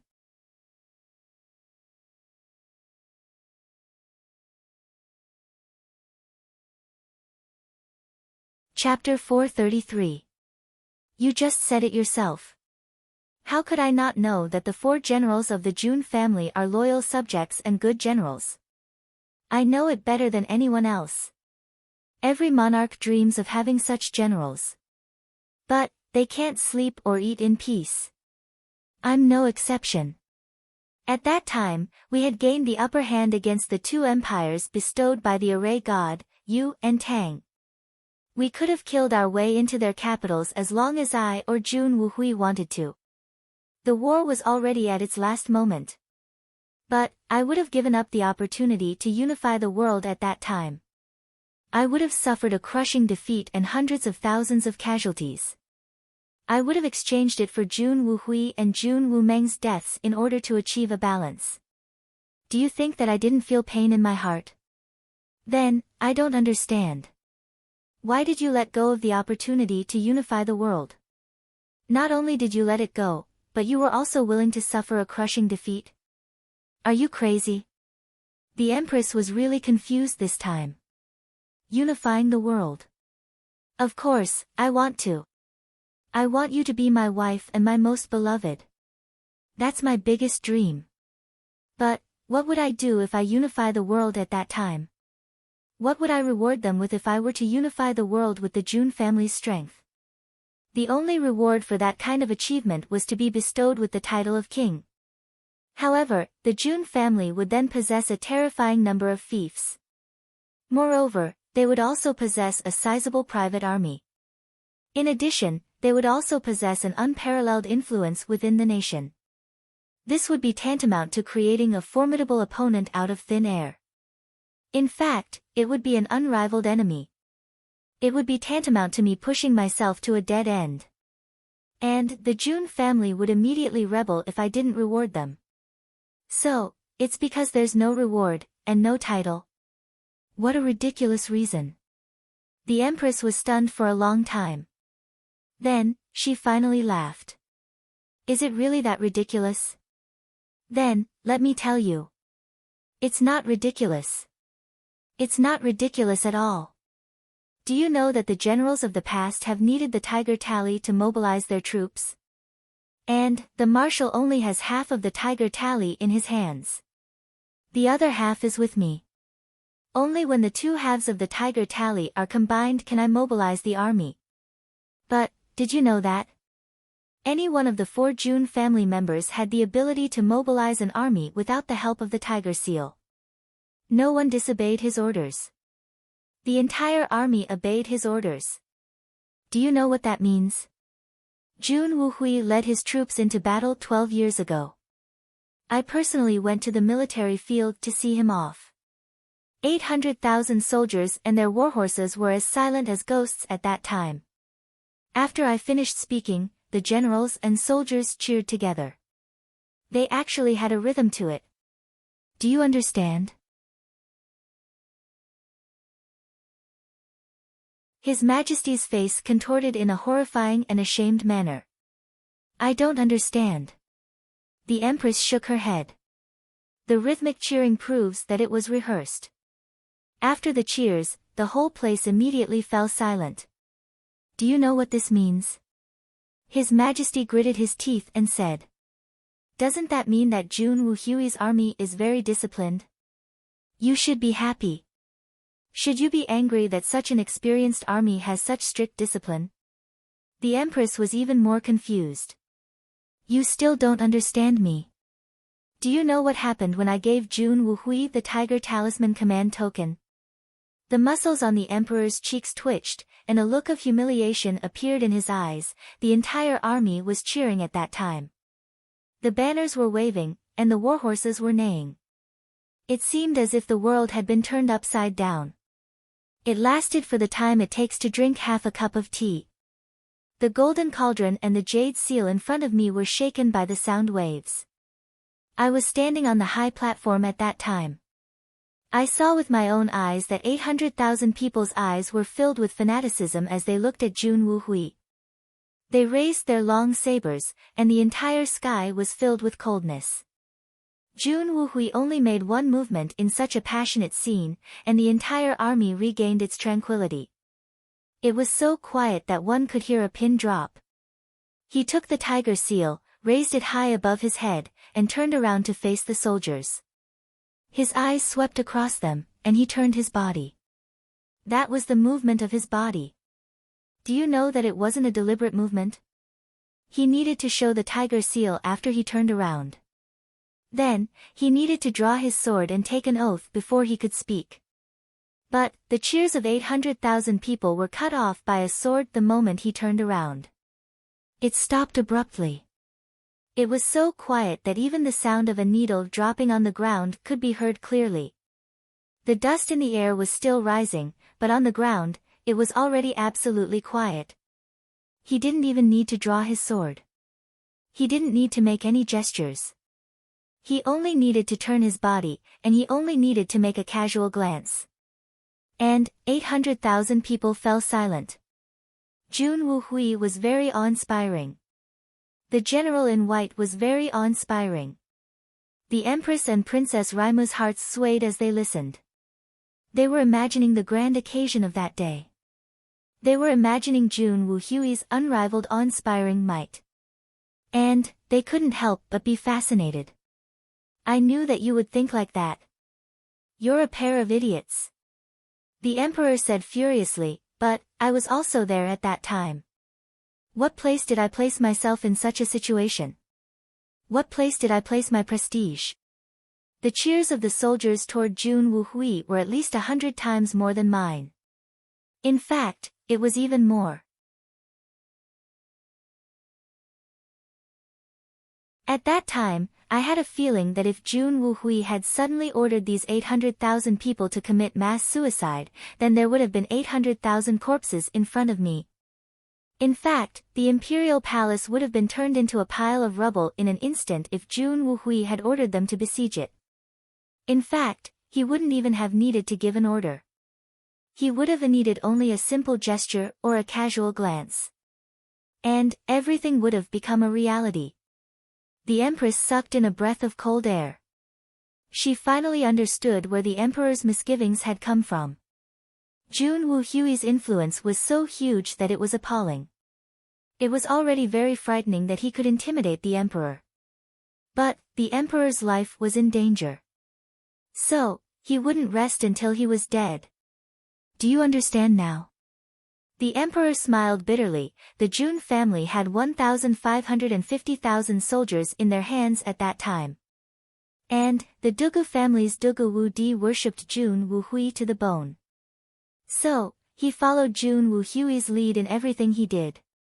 So, the Jun family had a total of 1,800,000 soldiers in addition to the Dugu family's 200,000 soldiers. Moreover, the Jun family's direct subordinates had been placed in the city defense forces, protectorates, and other places. So, they had no less than 200,000 soldiers. And the Jun family's generals had no less than 30,000 soldiers in the imperial army. And the total number of soldiers in the country was only 2,600,000 at that time. The Jun family had more than 2 million soldiers. Moreover, they were the most elite soldiers. And the rest of them were just miscellaneous troops. In other words, the troops that were under my command numbered less than 600,000. And that's the most optimistic estimate. You want me to feel at ease? How could I feel at ease? Would you feel at ease if you were me? How could I not know that the Jun family is loyal and upright? How could I not know that the Jun family is loyal and devoted? They have no intention of rebelling. But I would have done it even if I knew that the Jun family wouldn't rebel. I had no choice. The Emperor frowned in pain. It's because I'm the Emperor. And it's because I can't stand such a threat. No. I believe that any emperor would be able to stand such a situation. Indeed, which emperor would be able to endure such a situation? The tiger seal that controlled the entire army had lost its effectiveness. The Jun family's 4 great generals had the power to mobilize the army without the tiger seal. This meant that a change of dynasty could happen at any time. The Jun family may not rebel. They may not want to change the dynasty. But that doesn't mean that others won't think the same. You must know that Emperor Taizu didn't think of rebelling when he rose up. He loyally supported the Tianyu dynasty when it was in a precarious situation. But it would have been too easy for his subordinates to rebel. All they needed was a mutiny and a yellow robe. They could have forced him onto the road of the Emperor, and he couldn't turn back. I've learned from my mistakes. Do I still want to hold on to my naive fantasies and wait for death? The emperor's voice was filled with grief and indignation. You're a descendant of the Murong family. Don't you know about Murong Qianqiu? Tianxiang Empire's predecessor was the incomparably glorious Tianyu dynasty. The ancestor of the Yang family had a brilliant military record.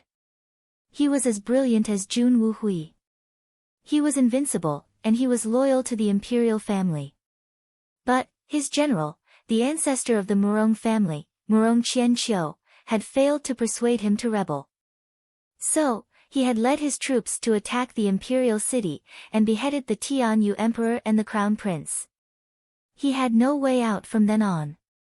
He had slaughtered his way through the mountains of corpses and seas of blood to establish the Tianxiang Empire. And, that mutiny had led to the Tianxiang Empire's current state. And, the Murong family had established the Murong family's glory because of that success. There was only one Murong Qianqiu under the emperor's command. But, how many Murong Qianqius do you think the Jun family's 4 great generals have? How many people would be more powerful than Murong Qianqiu if they wanted to? More serious? Let me tell you. There are at least 20 people who would be willing to risk everything for the Jun family. And, Tianxiang Empire would be done for as long as one of these 20 people stands up. Do you understand? You're being too soft-hearted. The emperor roared in a low voice. His voice was full of helplessness and pain. Any emperor would want to take a peerless talent like Jun Wuhui under their command. They would go on expeditions to expand their territory. As for me, when I have such a peerless talent, I still have to use all my means and methods to destroy him. Do you know how much pain I feel in my heart? Who doesn't want to bring peace to the world as an emperor? Everything under the heavens belongs to the emperor. Everyone who commands the land belongs to the emperor. The world trembles with a single order. The sea shakes with a single sentence. No one dares to disobey my orders. Who doesn't want to? I want to die too. But, I have to give up. But, have you ever thought that the Jun family's power was given to them by you? How could they have reached this level if you hadn't given them such power? Murong Xiao stopped halfway through her sentence. You're tuning in to the Blissful Bookshelf YouTube channel. We're so grateful for your support, and don't forget to subscribe to join us on this incredible journey through captivating stories.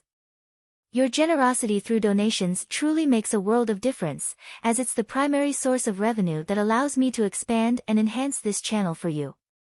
Thank you from the bottom of my heart for being a part of this adventure.